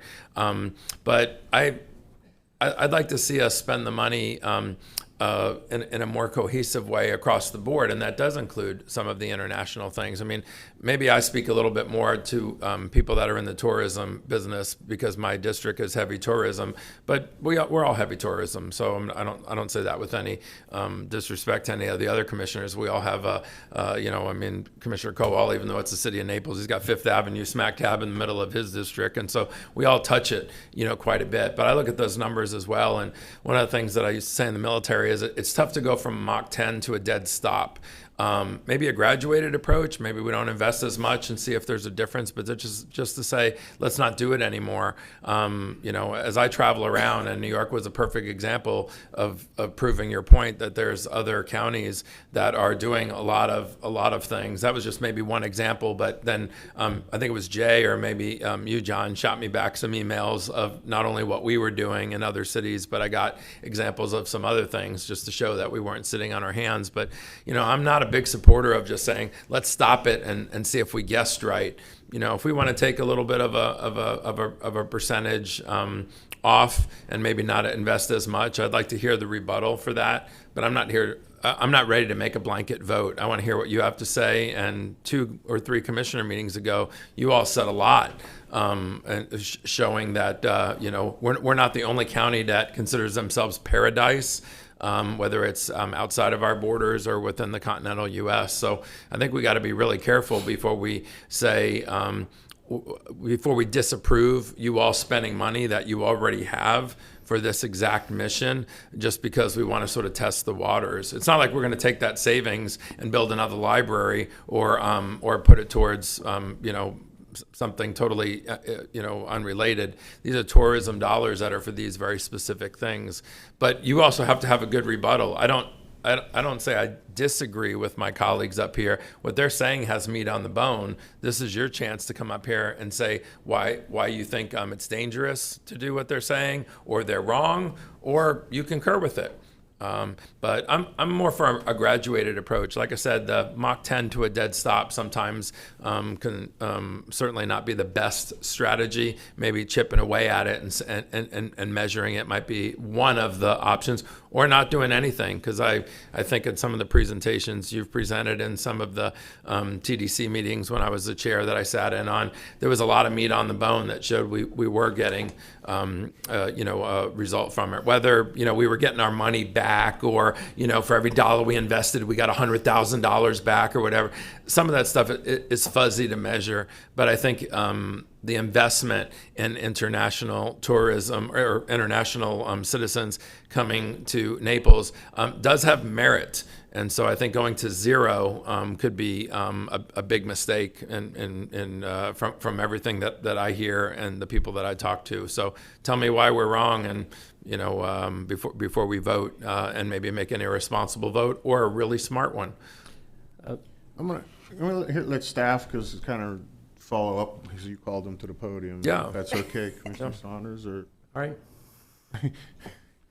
Whatever. All right, I just figured it's kind of completing his thought, because that's what he brought them here to.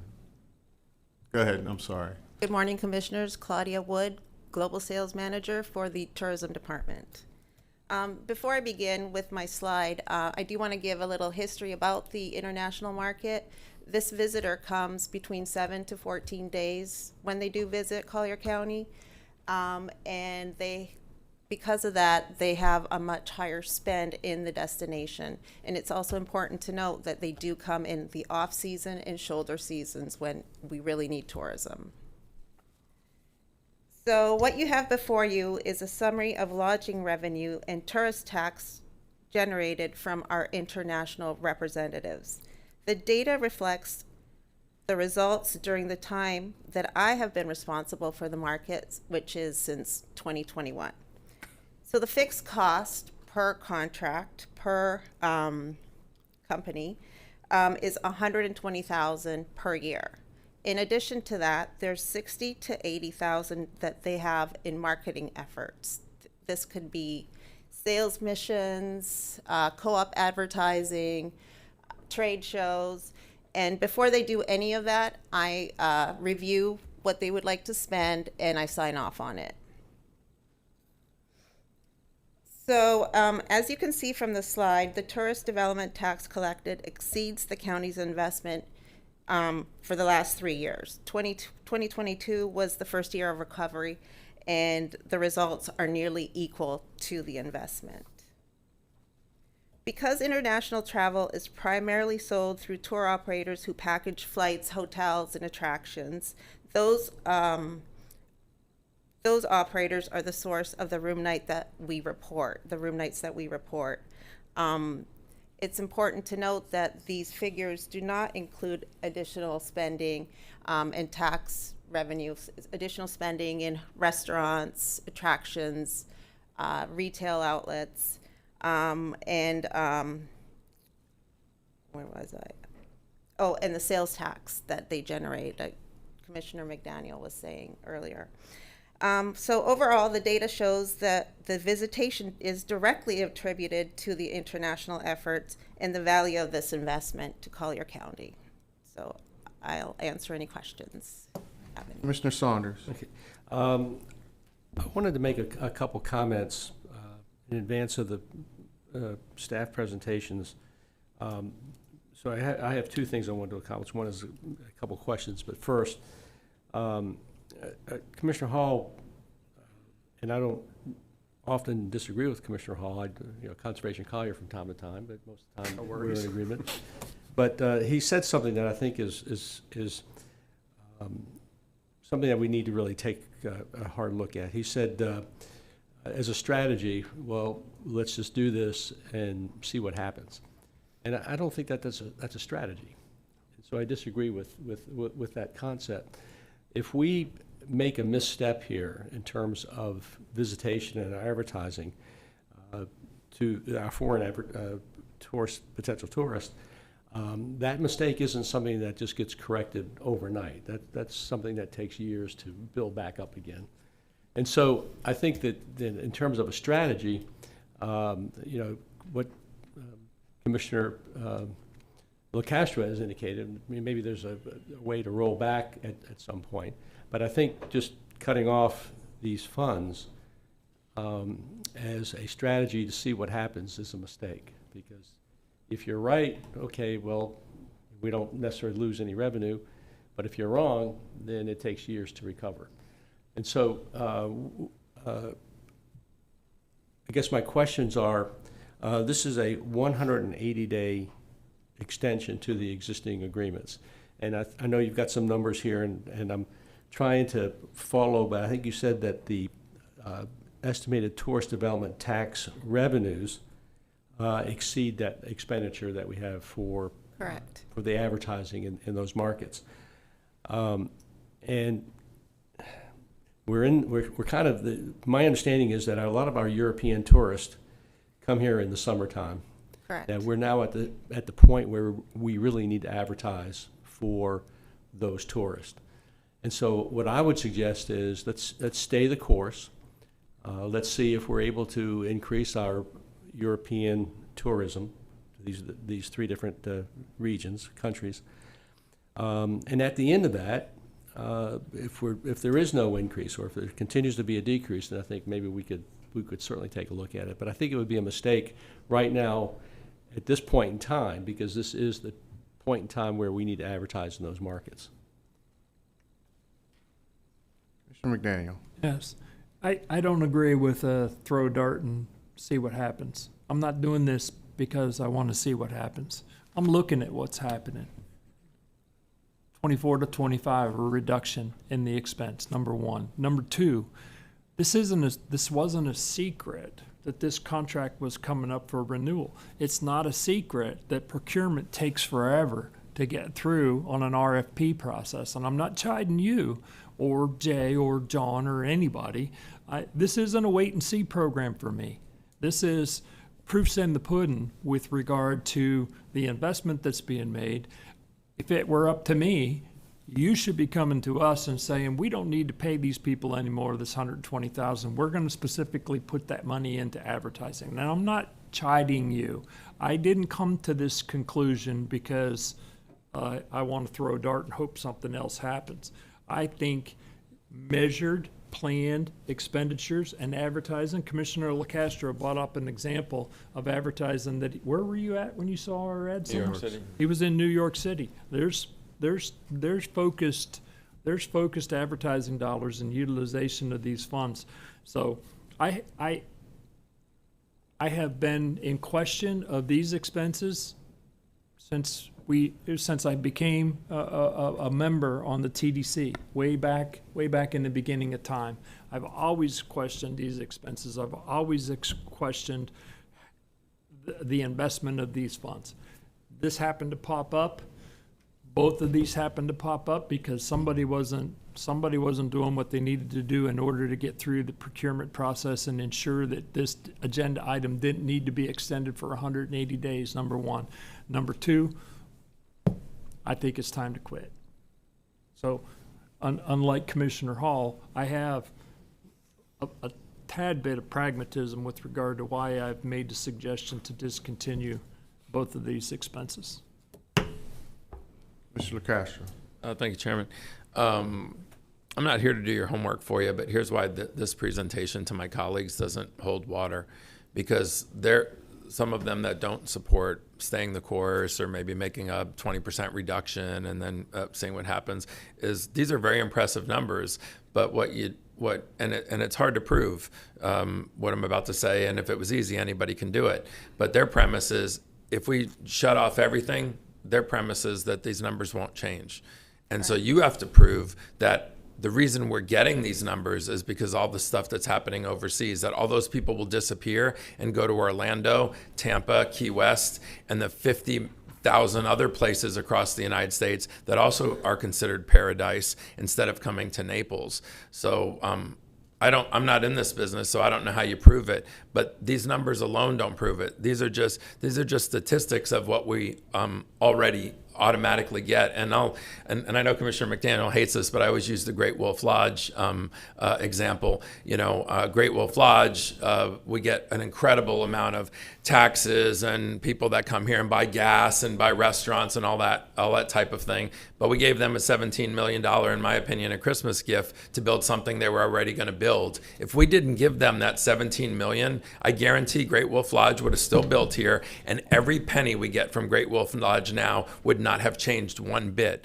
Your job is to prove that if we didn't market to all these international locations, these numbers would all drop off exponentially, significantly. If you can't prove that, even if they shifted just a little bit, I can tell you, I'd probably agree with my colleagues. And the term I always say, maybe you've never heard it, the juice ain't worth the squeeze. I don't want to pay $1 million to get $100. So, I, in order for my vote for me to feel comfortable, because I wouldn't say I'm on the fence. I do see the advantage, but also too, I want to make a educated vote here, not just sort of throw a dart or guess or what have you.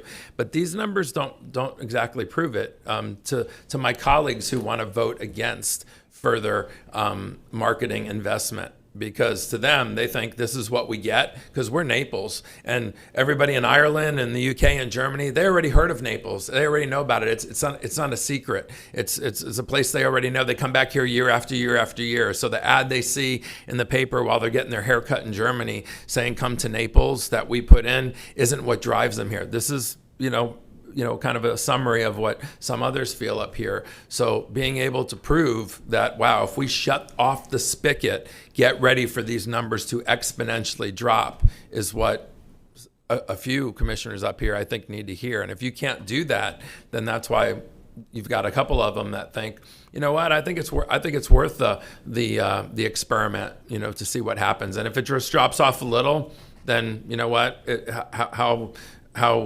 significant is that? If it drops off a lot, then okay, we guess strong. If it doesn't drop off at all, then gosh, we've been wasting this money, year after year after year. Naples isn't a secret. It's not like we're some small town that has this amazing, beauty and whatnot. But boy, if we don't tell people about it, nobody comes here. I mean, it's something that already gets a lot of visibility. I still think you have to feed it a bit because I think people can go anywhere in the state of Florida. So if they stop coming here, they're still going to come to Florida. They're just going to go to one of 50 other places. But I really think your job is to prove why this is an investment. It's just not money we're spending just to keep the numbers stable. So these numbers are a result of the direct relationships that our representatives have over in Europe. I know, but prove it. Prove it. If we didn't have those relationships, would these people still come here? We wouldn't have these campaigns with these tour operators to produce these room nights. It's our people in UK, Ireland, and Germany that go to the tour operators and make sure we're in the packages to begin with. And that's what these numbers represent. This does not represent all the visitation from those countries. It's just what we can measure. So if they're not there talking day to day with the tour operators and the travel advisors, we will not get those numbers. We will be forgotten. There's about 16 other destinations that have representatives in these countries, and we will be forgotten.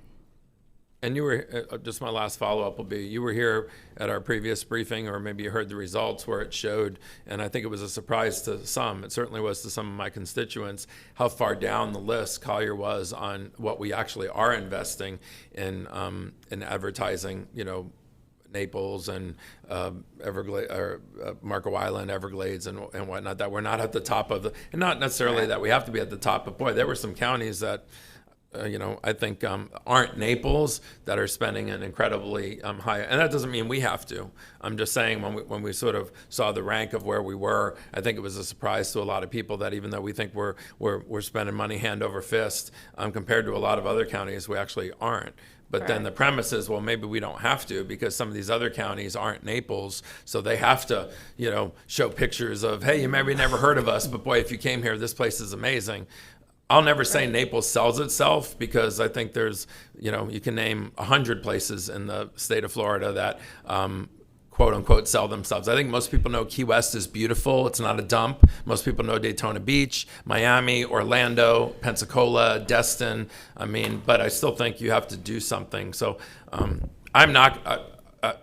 I think Commissioner Saunders and I are saying very similar things. I'm not in favor of going to a dead stop, but I will say that this discussion here, and we've said it before, is sending a very strong signal to your team that maybe the slides as we've been seeing them over the past year aren't going to be enough. And so I know these things are very tough to measure, but that's why you have the contract. And so to be able to see, is this money really well spent? Maybe doing a deeper dive, maybe bringing somebody over here on their own nickel who's sitting in the Ireland office saying, man, your stuff is at the front of the package. And if it wasn't in there, I can tell you all these groups that go to the JW Marriott and the Ritz-Carlton and all the hotels on the beaches, either tour groups or single families or whatnot, they're going to forget about you guys really quick. We haven't heard a lot of that. So that's why a couple of my colleagues are concerned. And I'm just concerned about not getting the biggest bang for our buck with any money that we spend. So I'm not here rubber stamping, oh God, I disagree with these guys, we should spend the maximum amount. But I'd like to be convinced a bit more. And even if I'm not agreeable to go to a dead stop and just say, let's not invest anything and see what happens. Maybe we have a conversation about reducing by a certain percentage and seeing if we see a delta change. Like Commissioner Saunders said, that's a strategy. Everything else is sort of a bit of a gamble in my estimation. But I don't know if you can add anything now, or we table this for 2 weeks and you guys come back and make a totally different new presentation that we've never heard before we make some big, huge pendulum swing in our marketing budget and maybe make a mistake because we didn't really have impressive data or an impressive presentation. That would be one of my other offers, is that maybe we take a little pause here and see if you want to present something that's at a different angle with a bit more meat on the bone. Just a thought. So I can explain that these international travelers do come into either Orlando or Miami, and they go around the state. So if they're coming down the west coast of Florida, they'll typically go to Tampa, and then they have a choice. They stay in Punta Gorda, Fort Myers, or Naples or Sarasota before they go over to Miami. And it's the same the other way. So if we don't have representation, we will not be in that mix. So I'm going to simplify this, because what I'm getting out of this is this. It's basically a pay to play. And the people that control these things over in Europe, basically, these tours, and if they're not part of it, we're not part of it financially, they're not going to include us in these packets. So it'll be a direct result if we're not a pay-to-play partner in this organization or whoever runs it over there. Sad but true, but it sounds like that's how they run it. Our name will be stricken off their stopping point with their tourists, in a way. Not intentionally. They will just not include us because we're not present. Not intentionally, they won't include us. And it's not any one person running the show. I understand it, but what I got from basically the simplest answer was basically saying, all right, we can shut it off, but what's going to happen is more than likely a percentage of these people that have the control of this market over there in Europe, they just won't include us anymore in their packet. They'll just shut all our flyers. They'll just shut our flyers. There just won't be a stop on the stop. It won't be one of the stops along the way. And it, like you said, this doesn't reflect all the Germans and all the Irish people that come over here. Because sure, they come over here because they've always came here in the off season. I know VRBOs, they rent homes for a whole month at a time in the summer. That is their market. It's always been that way. I can remember back in the day that those are the people that occupied these properties. So, but just we're talking about one subject matter here, and Commissioner McDaniel brought it up. And like I said, like he's saying, I understand where he's at with this, because he don't, the numbers and just looking at what's here in front of us doesn't, really reflect what's really going on, or what we're not getting a good bang for our buck, I guess, in a way, if you look at the numbers. But the other way, you're saying these numbers will disappear basically if we don't invest in it. Correct, because they're directly attributed to the relationships and them doing campaigns with these packagers of vacations. Commissioner Hall. Thank you, Chairman. First of all, it's not a throwing a dart and seeing what happens. I made that statement, but I have reasons behind why I said that, and I apologize for just jumping out there and saying it. I have experience with group travel. I have experience being the recipient of a FAM trip.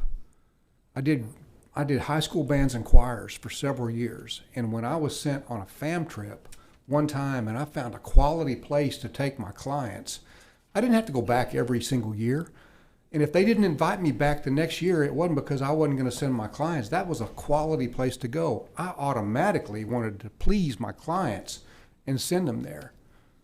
We've been advertising in these markets for 17 years in a row. The people that they have encouraged to come here are coming here. They don't need to be encouraged year after year after year. So the assumption that if we don't spend this money, our visitation dollars are going to go to zero is stupid. That's an assumption to assume that they're just not going to include us anymore. That's not correct. This is a quality place to come. I often say to Dot, when we think about going somewhere on vacation, it's hard to think. We say to each other, Naples makes it hard to travel because there's very few places that have the quality that we already live here with. So part of this $180,000 is $60 a year worth. It's a free trip for these people. It's a free trip down here. They're not learning anything different. It's a free trip. It's pay to play. And, you know, the assumption is, well, if we don't renew this contract, they're willing to go 180 days without an increase. Well, I got news for them. If we extend it and they try to increase us, we'll just tell them no. If we tell those people no, I guarantee you they'll do everything that they possibly can to get our business back, because it's a free trip every year. It's gravy for them. They're not working hard for Collier County. It's the same thing over and over. 17 years, and there's the numbers. So to assume those things is a big assumption. If you take it away from those tour operators, and they don't have the gravy anymore, I promise you their effort will increase, and they'll do whatever they got to do to get our business back, because we're gravy for them. It's not something that it's not a burden on them. It's not something that they dread doing. No, it's for 17 years, it's been fairly easy for them. Besides all that, I've been from 80 miles an hour to 0, and it wasn't that hard. I came out with my hair on fire. It was a bad result. Yeah. 80, I rest my case. It was a bad result. I'm sorry. I'm sorry for laughing. If I could just clarify one thing. Our representatives work in country, in their markets. They're not taking trips here. And also I want to add that international travel is down across the board. All of Florida is down. And so we need to be there when it comes back, so we won't be forgotten. That's my point. We are there. We don't have to entice people to come. They know that this is a quality place. It's down everywhere, so they're not leaving here and going somewhere else. Those markets would be up. It's not that I'm willing to take the money and place it elsewhere. It's tourism money. It can be money well spent. I just don't know that Germany and Ireland for the last 17 years is the smartest thing that we can do. I'm fine with whatever we vote on, but there's been a motion made. I seconded it. And Commissioner, if I could, John Mullins, Director of Communications, Government and Public Affairs, to Commissioner LaCastro's point about the extension and potentially coming back at the next meeting. Just so you know, these 180-day extensions for this item and the next one are necessary for the contracts which will expire at the end of this week.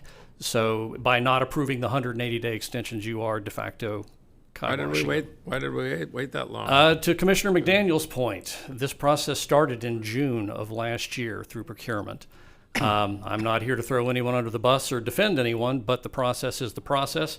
I could throw something on the visualizer right now that shows you the start to finish of that process, and it takes 6 to 9 months as defined on that chart. So we are just working through the process as it is dictated in the public realm. Mr. McDaniel. Yes. You're asking her for something she can't prove. The nebulous extraction between how much we pay these people and how many people actually come can't be proven. I would contend that the visitors that we get from Europe and Germany, Ireland, UK, and Germany, there's an enormous amount of economic factors that come into play to make that decision. It's based upon their dollar in comparison to our dollar. It's based upon the weather. It's based upon hurricanes. It's based upon which way the wind's blowing. I don't agree with you.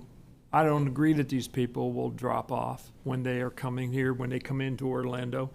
I've lived in Collier County for 45 years. I have sold houses by standing on a Naples Pier. When it was there, I had a dolphin on the payroll that I used to go feed every night at 5 o'clock. And if you and your husband came from Europe to buy a house from me, that dolphin was coming by at 5 o'clock. and your husband was cooked. He had to buy a house because I took you to the pier at 5 and saw that dolphin. How many miles of pretty white beaches does Collier County have? A lot. Well, most of any of those communities that you just named off that those people are going to pick to go to.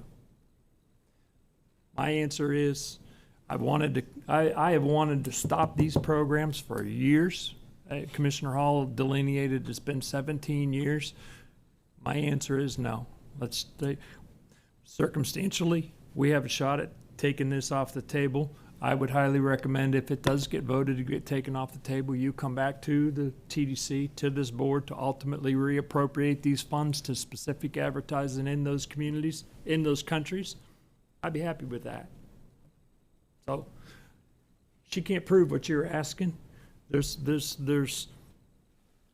Statistically, this data is made up of an enormous amount of factors, not this $120,000 investment with one company to make sure our stuff's in somebody's brochure. There's an enormous amount of factors. These numbers are directly related to that. What you're saying is correct. I can't prove the other revenues that are coming in because of their efforts. This is what I can track. I understand. I've argued that for quite some time. We had the same discussion with your boss not too awful long ago when it wasn't appropriately delineated that we had increased our advertising annually by another $5 million, and we're still seeing things depleting off. So I understand it's a difficult thing. I haven't been in favor of these expenditures since I became a county commissioner. This was a shot to discontinue these expenses. Mr. Saunders. Thank you. And I do this occasionally, but I'm going to ramble here a little bit because I've got notes and I can't even read my writing at this point. But you never ramble. I received several phone calls. The one most pertinent was from Chris Lopez at the Collier County Restaurant and Lodging Association, and urging that we continue with this contract. And I said to him that I didn't think there was going to be a problem. And so if Chris Lopez is listening, I apologize for that. But the reason I bring that up, and I've also spoken to the Chamber of Commerce, and the reason I bring that up is the Collier County Restaurant and Lodging Association, those are the people that collect the tourist tax. They represent the hotels and lodging facilities here that collect the vast bulk of this tax.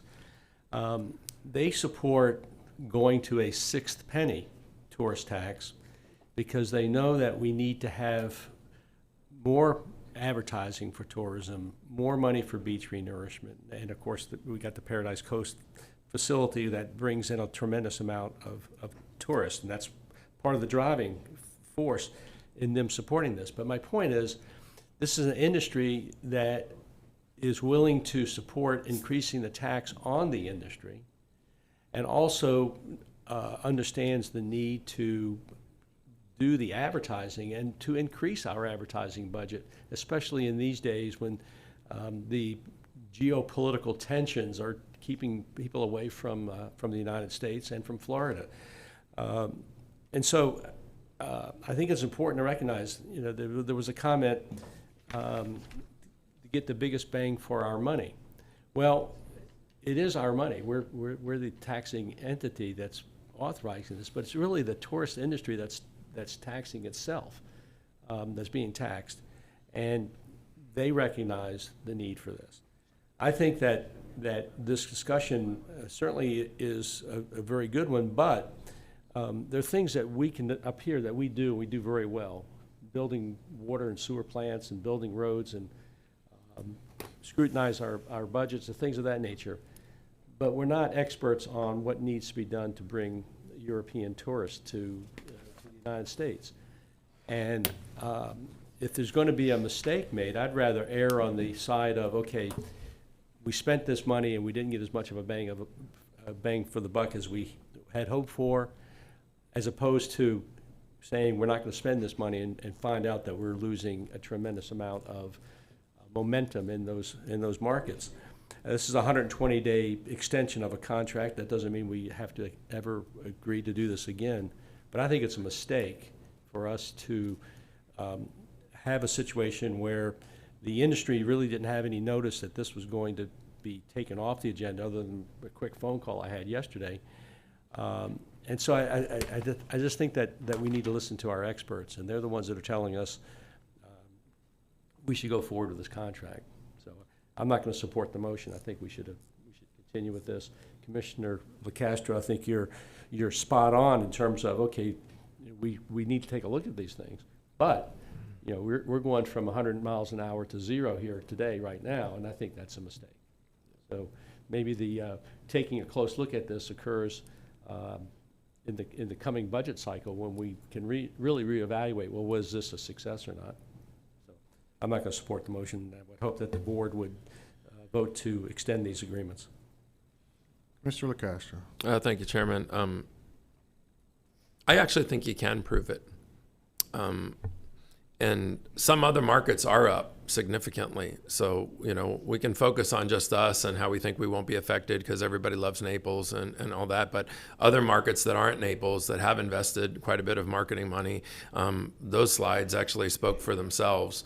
So the reason I think you can prove it is because I think we're losing sight of a couple of things here. We're not talking about, you know, the mom and dad and 3 kids from Ireland that are coming here to Naples and they went by a travel agency and there was a flyer in there for Naples. Yeah, we get some of those people. And once they come 2 or 3 times, sometimes they come every year, sometimes they say, we've seen Naples, but we love Florida. What else in Florida is beautiful? So then they go to Key West the next year, they go to Daytona the year after that, they go to Miami.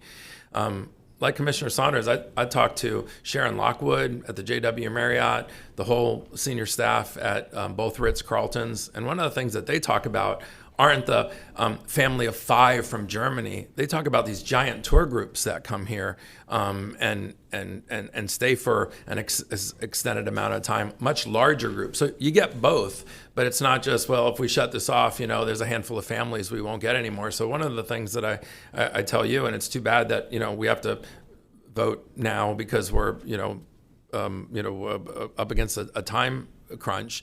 But if you had a chance to come back here, the slide I would like to see is statistics on the big groups, the big dollar people, you know, all the folks from Germany and Ireland and Germany and the UK that have come here, and get those statistics from the hotels and the restaurant tours and all of that. And it's not just, you know, a newlywed couple from the UK that came here because Naples looked like it had pretty beaches. That's great, but there's bigger groups that are spending big chunks of money. So I had to sort of rewrite my notes as well.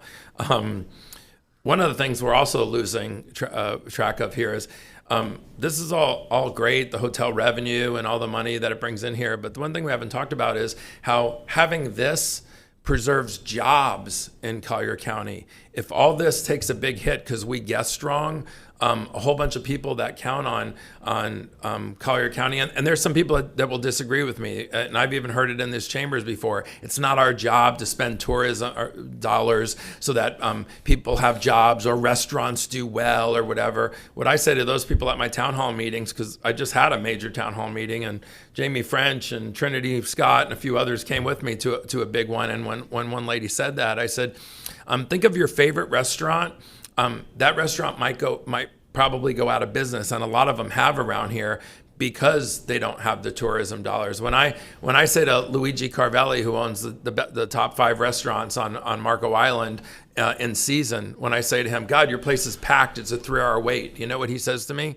It better be. Because in the off season, the locals, you know, they come here once to eat at the salad bar and drink a glass of water with lemon in it, and then they go home. So the tourism not only keeps him viable, but it creates an incredible workforce that he's able to employ that get to also live in Collier County. So, you know, maybe it's arguable to say, is it really our job to market Naples so that it can create jobs or whatnot? But I think it is part of the solution. You know, we made, you know, I'll go back to the end of my Great Wolf Lodge example. We wanted them to come here because it was a viable company that we don't think is going to go out of business, and it's going to create jobs, and it's going to, you know, bring in families and all that. So it's a very similar thing, but I think we're losing sight. Like if you had a chance to come back here in a week, I would say, destroy all these slides or add to them and talk to us about the groups that come here, how many jobs are in each hotel and in each restaurant, how many people are employed by tourism in Collier County. And we've had those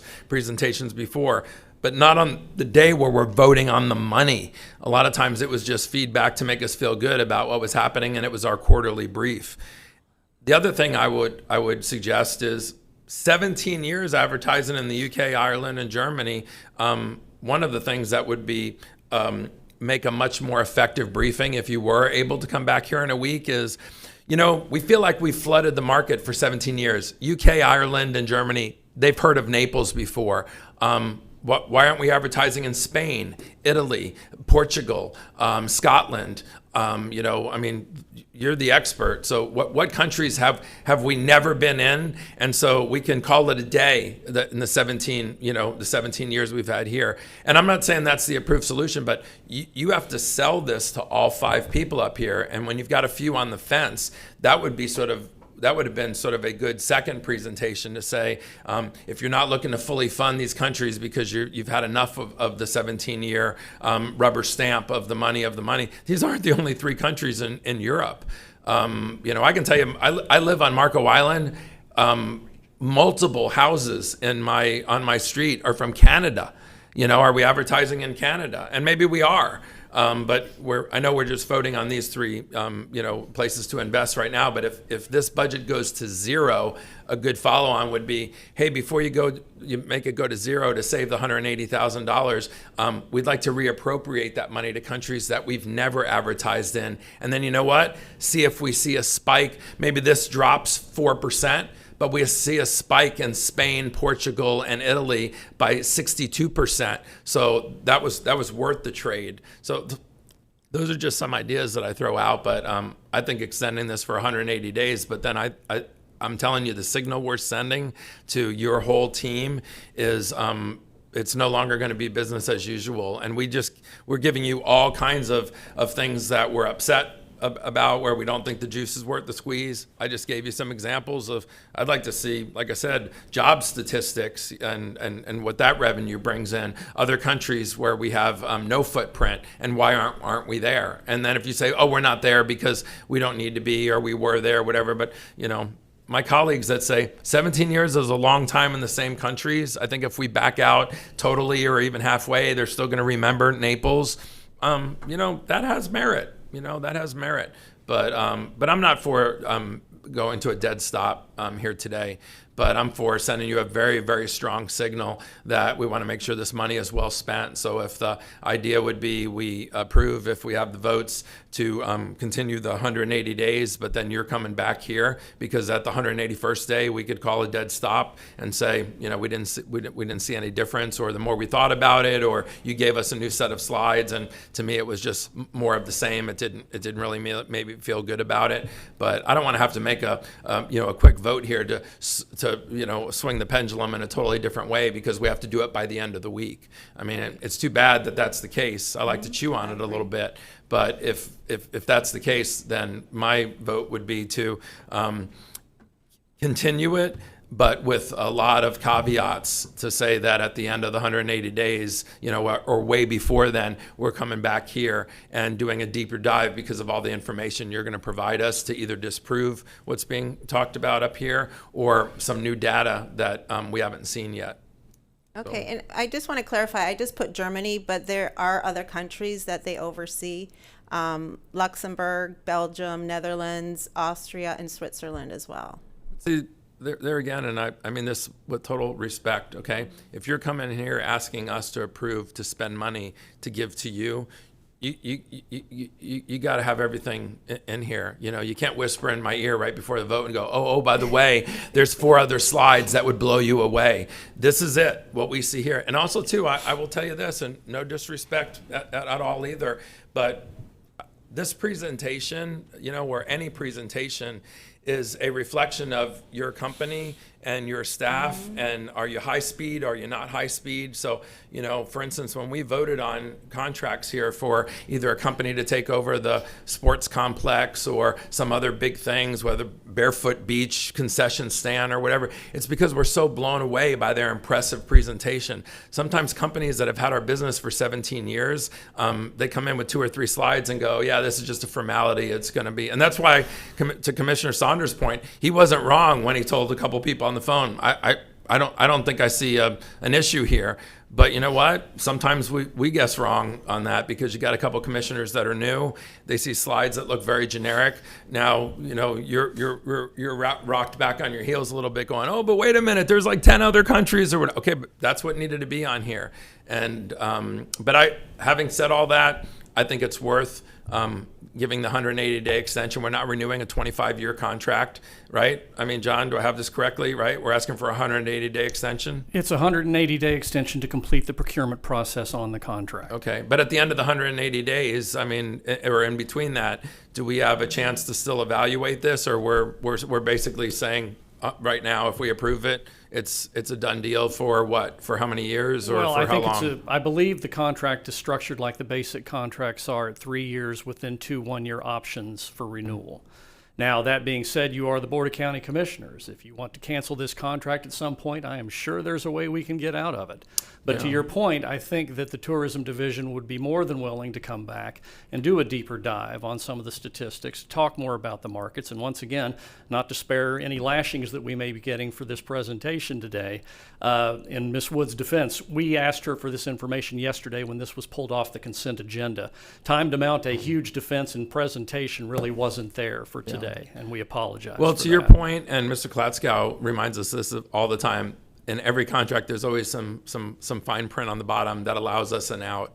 So I think so that we do something prudent, smart, and we don't do a big improper knee jerk with some information that may not be, you know, fully cohesive or what have you. I mean, my vote would be to go the 180 days, but that's not sending the signal that you're getting a 3-year contract with a 2-year option that you know, as we continue to do a deeper dive, and I would say use that time to meet with commissioners individually and see if you can put a little bit more meat on the bone at any particular time, even if the contract is approved for a 3 years with a 2-year option. We've got the opportunity at any time to say, you know what, we've seen a couple things that that are red flags, and so without cause, I believe we can end pretty much almost any contract. And if we had cause saying we thought it wasn't worth the money, the more we did a deeper dive, I bet we would have an out, and it would be legally sufficient. And to that point, to follow up, if I haven't already mentioned this, procurement has already contacted the people that were selected, the contractors that were selected for both of these accounts.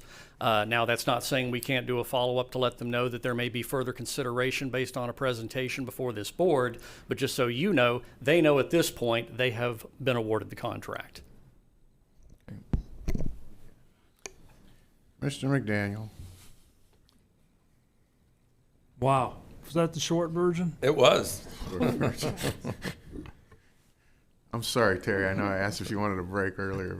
It's all right. Well, I'm almost done. I'm almost done. This isn't by mistake. When I came on this Board of County Commissioners, these were 5-year automatic renewal agreements with little to no discussion by this Board of County Commissioners. I'm the one that shortened the time frame down. I'm the one that set this up. I haven't liked the lack of, I don't want to call it transparency because you're not doing anything nefarious. You got a really, really hard job. You got a really, really hard job. We know we live in paradise. You're over here trying to tell us we need to spend more money to continue to advertise it. But at the end of the day, these were rubber stamped that went through the TDC, came to the Board of County Commissioners and were rubber stamped. And I am the one that actually shortened the fuse on these things to provide for accountability, to provide for some level of transparency. And I haven't liked these expenses forever. I haven't liked these forever. And I think it's high time that they're quit. And so this just happened to pop up because somebody somehow this got to a point where it's having to be extended to fulfill a contractual arrangement because of something else. Bottom line, I don't think these people are going to stop coming to our community. I don't think these revenues are going to go to a dead zero. I think it's a misrepresentation to bring in something like Great Wolf that was. You want to talk about pay to play? That was a $17 million buy for us. They were coming we created anyway. 600, don't interrupt me. We created 600 plus construction jobs. We created 700 full-time year-round jobs, in excess, 100 of which were over $100,000 a year with a less than 3-year payback of that $17 million pay to play. So bringing those things into a discussion like this isn't necessarily where we need to go. I think this operation needs to be discontinued. I've made my motion, and I'll rest in peace. Thank God. Commissioner Saunders. Well, I'm talking to Commissioner Colwell now. Okay. I can add to two, and we got two on each side of this issue right now. This is actually an important decision, and you know, it's only a 180-day extension of the 180-day administrative extension for the agreement, and I guess that's to complete the procurement process, and then the contract ultimately will come back to us, won't it? Okay, so we're not making a final decision on this contract today. Oh, yeah, we are. Don't interrupt. Oh, I'm sorry. Didn't I hear you say that a minute ago? Who said don't interrupt? Okay, so we're not making a final decision today. We're only making a decision to extend the time period for the staff and everybody to review these agreements and bring something back to us. So, Commissioner Colwell, you're the deciding vote on this. Yes, I am. It's 2-2. It's a heavy burden, but you've been lifting weights, and I know you can lift this one. It was leg day today. Yeah. But I think it's important that we at least proceed with this item, and we'll have another look at it. Well, believe it or not, we have public comment, and I know there's a motion in a second. Troy, let's at least hear the public comment. If they're still there, I don't know. They are still there. I'm just hoping we don't have any further Zoom issues. We'll start with Charles, all on Zoom here. We'll start with Charles Wright and follow up with Chris Lopez. Mr. Wright, you should be getting prompted to unmute yourself if you'll do so at this time. I see you have unmuted. Go ahead, sir. Troy, did you find Marcia? She sent us all an email saying she's trying to get in. I've seen the email. Yes. Okay, great. Charles, are you there, sir? Hello? Yes, we can Yes, hear I you. am, Go sir. ahead. My name is Charles Wright. I've been a eco tour provider in Collier County since the late 1990s. As you know, we are a very seasonal business, as was mine, until I embraced the international marketplace. Prior to doing so, I would either borrow money or lay people off in the off season. We're a small group, only about 15, 18 people, but since embracing the international marketplace and marketing directly in concert with the CBB, with some of these marketing agencies, both in Europe and in the past in South America, I don't have to lay people off. I keep them hired. So they're working. My 18 people are working year round now. Without this international marketplace, we wouldn't be able to do that. And the couple points to make. Tourism is a beast that's got to be fed.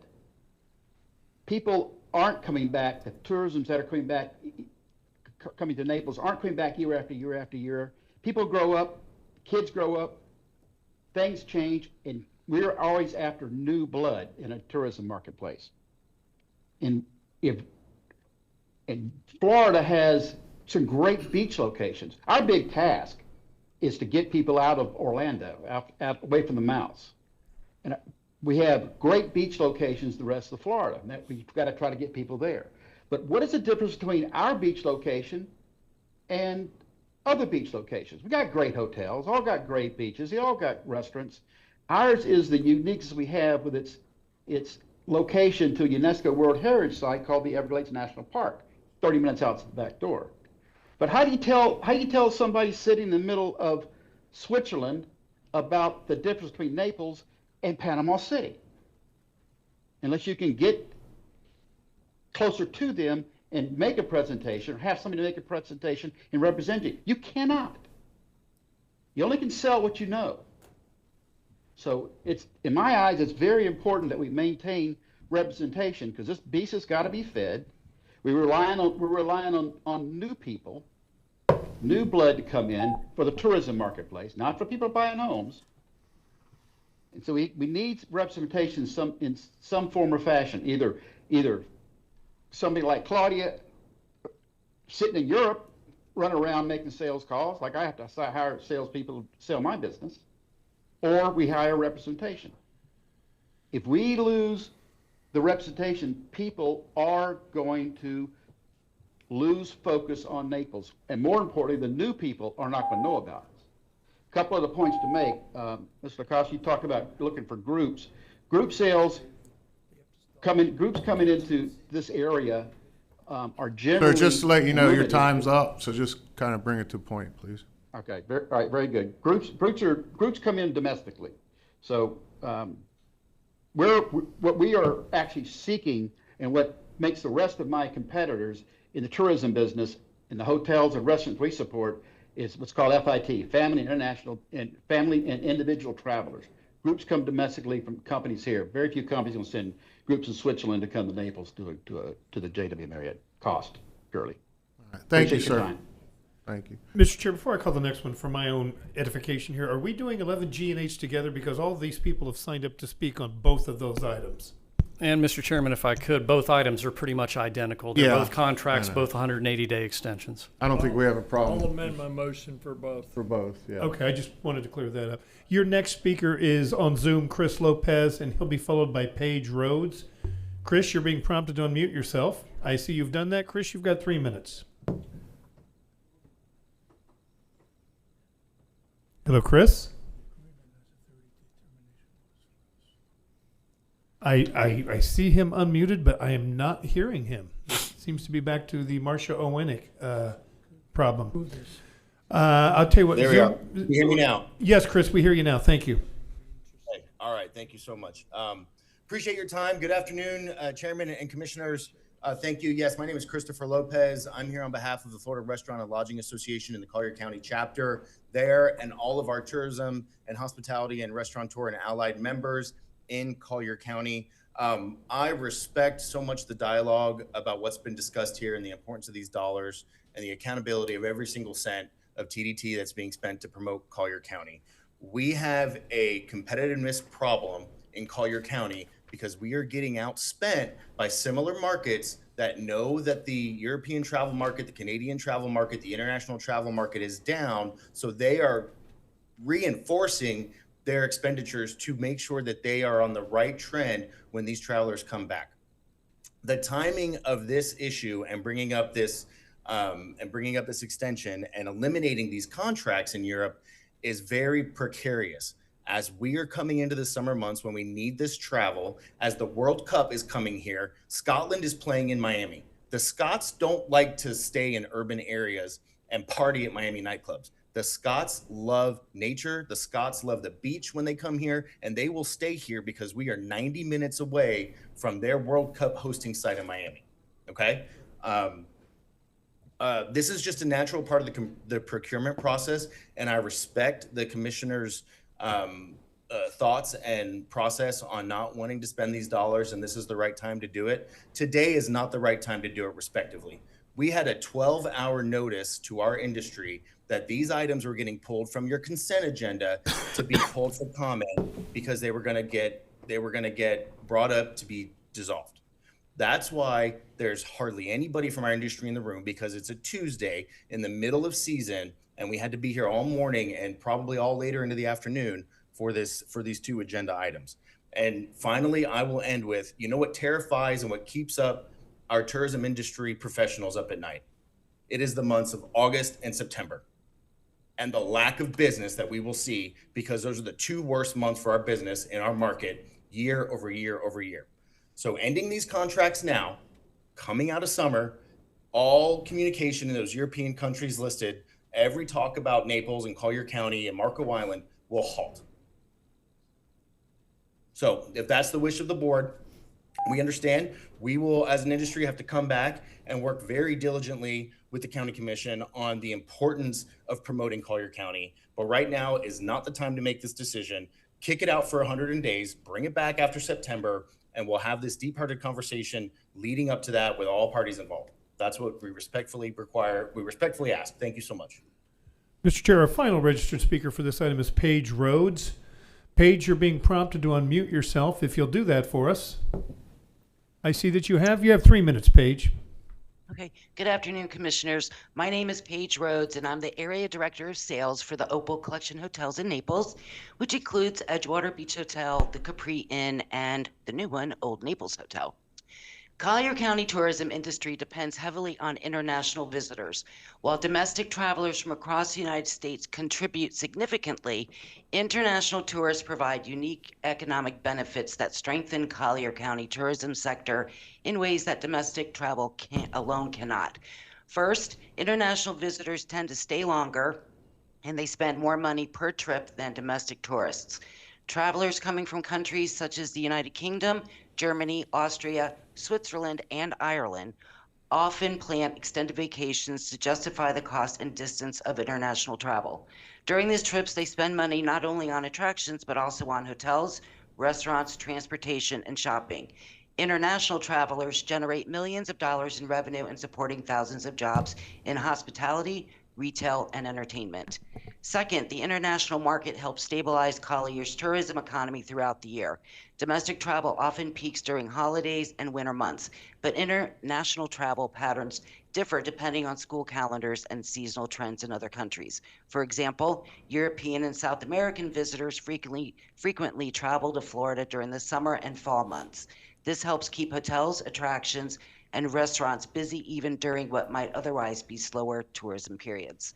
Third, our major competitors in Florida have representation in Germany and the UK. It is essential that we keep the destination represented, as out of sight is out of mind. The luxury travel market in particular, as well as niche segments such as golf and culinary travel, are currently in high demand, and further growth is expected in these markets.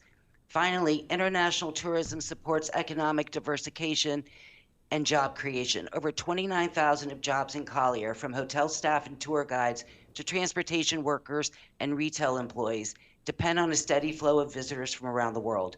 When the international market grows, these industries expand, increasing employment opportunities and tax revenue that supports public services and infrastructure.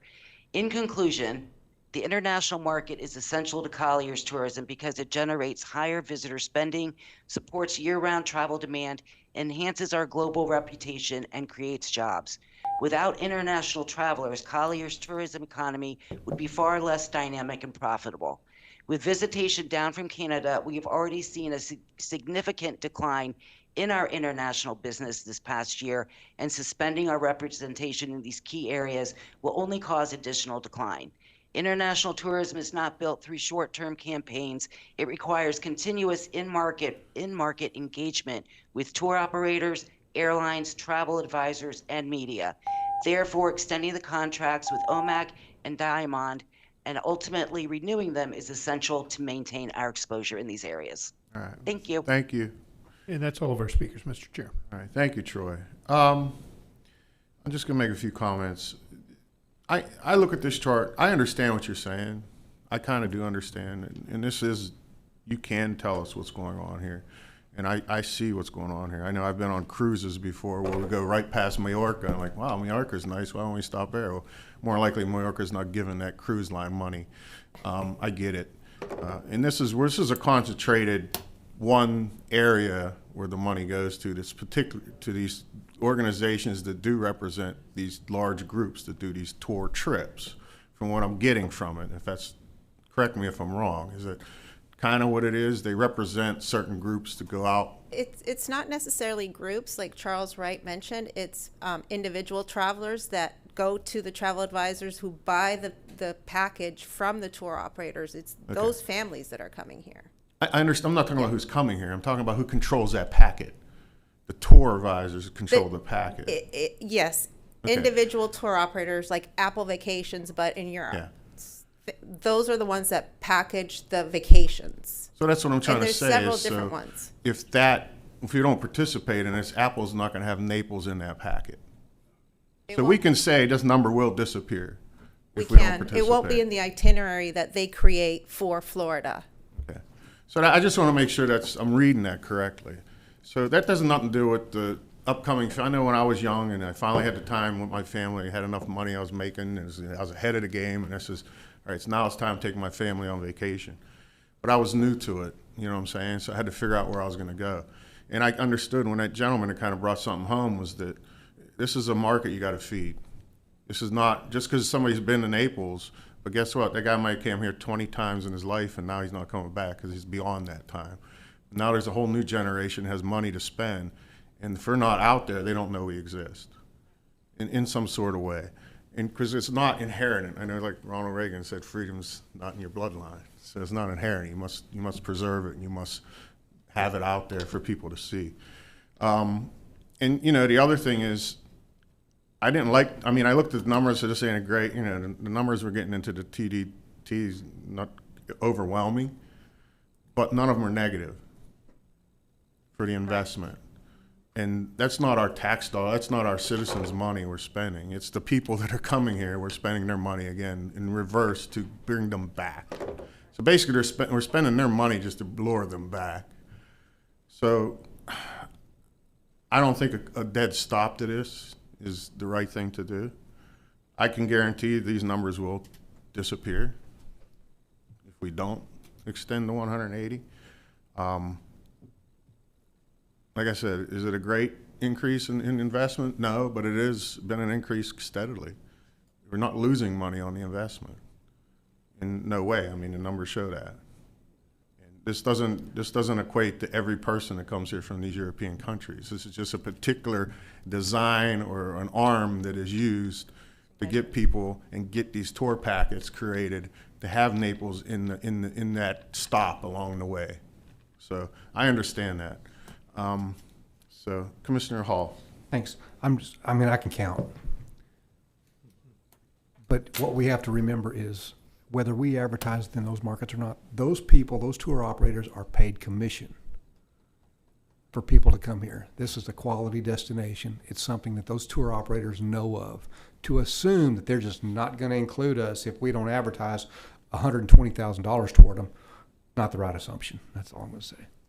And I'll follow up with, you know, we look at the other markets, like look at Tampa, you look at Miami, you look at, all those other markets have another industry that supports their community.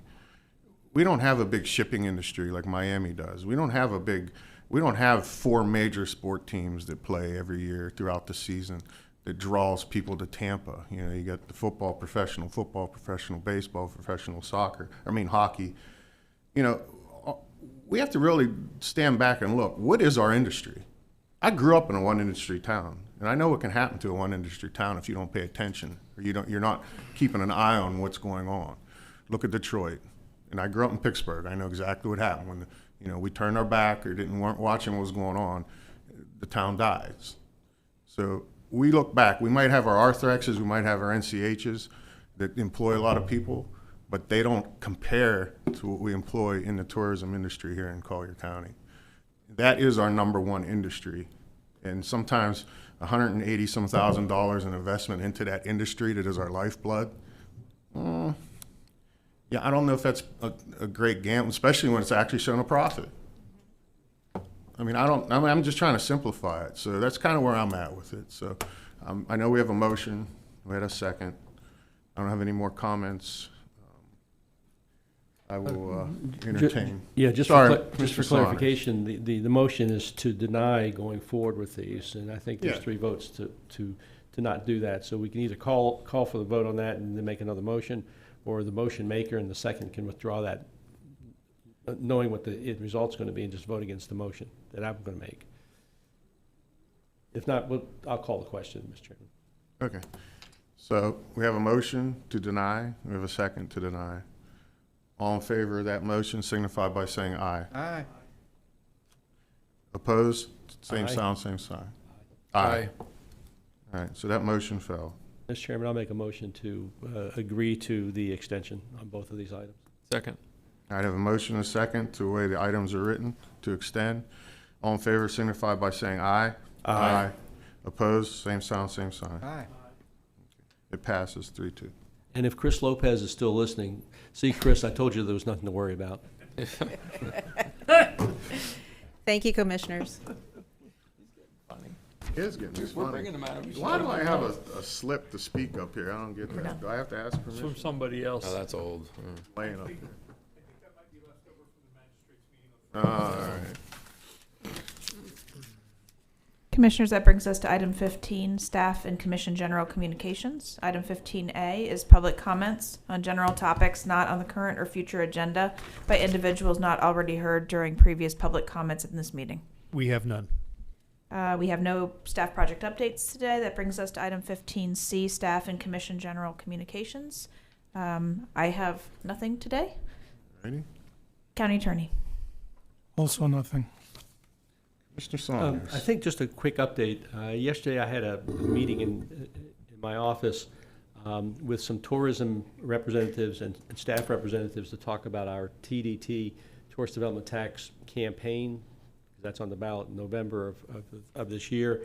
It was a very good meeting. The stakeholders, the people that are impacted, the industry itself, they're going to really step up to educate the public. And I know this commission has committed $150,000 to that effort. There's going to be more money provided by some of these other private entities to really do a good public education campaign. So I just want the board to know that that investment is going to be well spent. Commissioner Hall. Nothing, sir. Thanks. Well, I think. I'll ask. Commissioner Castro. No, I was just going to say, it's just for clarification, is it definitely on the ballot, or do we still have a couple muscle movements before we can say it's definitely going to be on the November ballot? It's definitely going to be on the ballot unless the commission decides to take it off the ballot. But it's scheduled to go on. We passed the ordinance to do that. But as you know, we can change our minds. I hope that doesn't happen. There's no other entities that could supersede us or anything, right? I mean, so, okay, just want a clarification on that. No, the only comment I'll make is, I was going to say, welcome back, Mr. Klatskow. He's gone already. What's the matter? He already took off? He gone. I have nothing to add. Mr. McDaniel. You could be a little happier when you call on me. I love you, man. Okay, I love you back. I have two comments. Number one, I want to compliment our county manager. We had an individual in here who was out of line.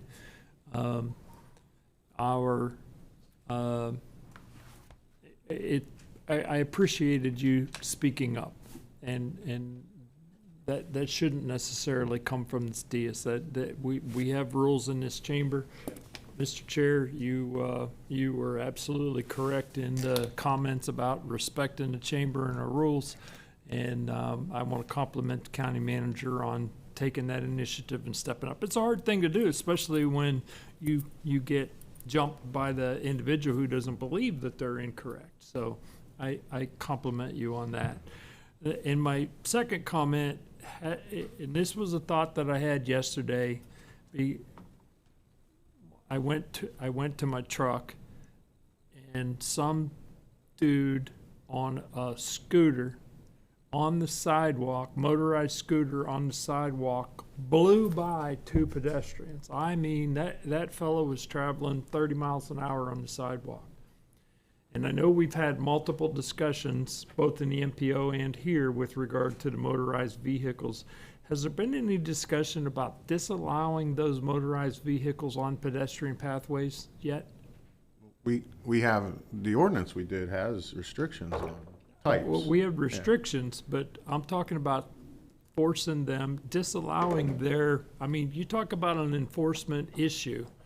We can't have sheriffs standing on these bike paths and sidewalks and measuring these guys when they're speeding. He had no helmet on. He was going the wrong way with traffic. He was intermingling with pedestrians. The thought that I had yesterday was, how about if we just disallow them in the pedestrian pathways if they're going to travel at light speed with traffic, put them in traffic where there is a capacity to monitor that what they're doing, how they're flowing, what they're doing. Now that's a precarious thought, but it's something I wanted to bring up for discussion, just to give some consideration to at some particular time. If I remember correctly, the ordinance does violate that type of action on a sidewalk. And it's an enforcement thing because there's nobody there to enforce it. So we can say in the ordinance 0 whatever motorized vehicle on there, but still somebody'd have to enforce it. So Well, if they still do it, they're going to do it regardless. If they're breaking the rule already, they're going to break the rule. I don't disagree, but Yeah. I didn't realize, I didn't think we had actually disallowed motorized vehicles into pedestrian pathways. I don't Yeah, think- we got to understand the state verbiage. A Class 1, Class 2 electric bike is not a motor vehicle. It's a pedicycle and assisted electric motor. So it has pedals and a chain on it.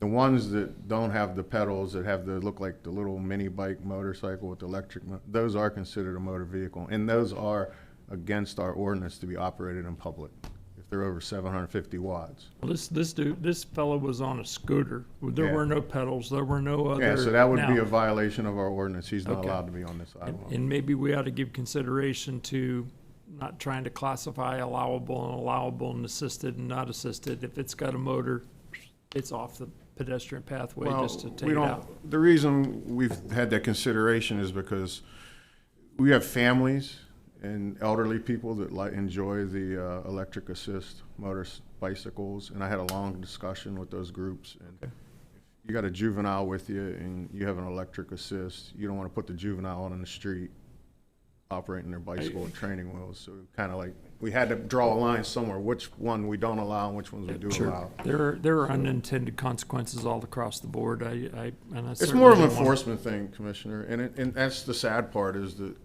if some of these people start getting cited, we have a speed limit of, I think it's 15 miles per hour that's in the ordinance. Right. If they start getting cited, and it'll change their behavior, but until then, behavior is not going to be corrected. It was a thought that I had, so I didn't realize appreciate that it. we had those discussions, so. Look who's back, Mr. Klatskow. Yeah, happy to have you. All right, well, welcome back, Mr. Klatskow. Good to be back. All right, so if nothing further, we're going to adjourn this meeting. Thank you, guys. Thank you.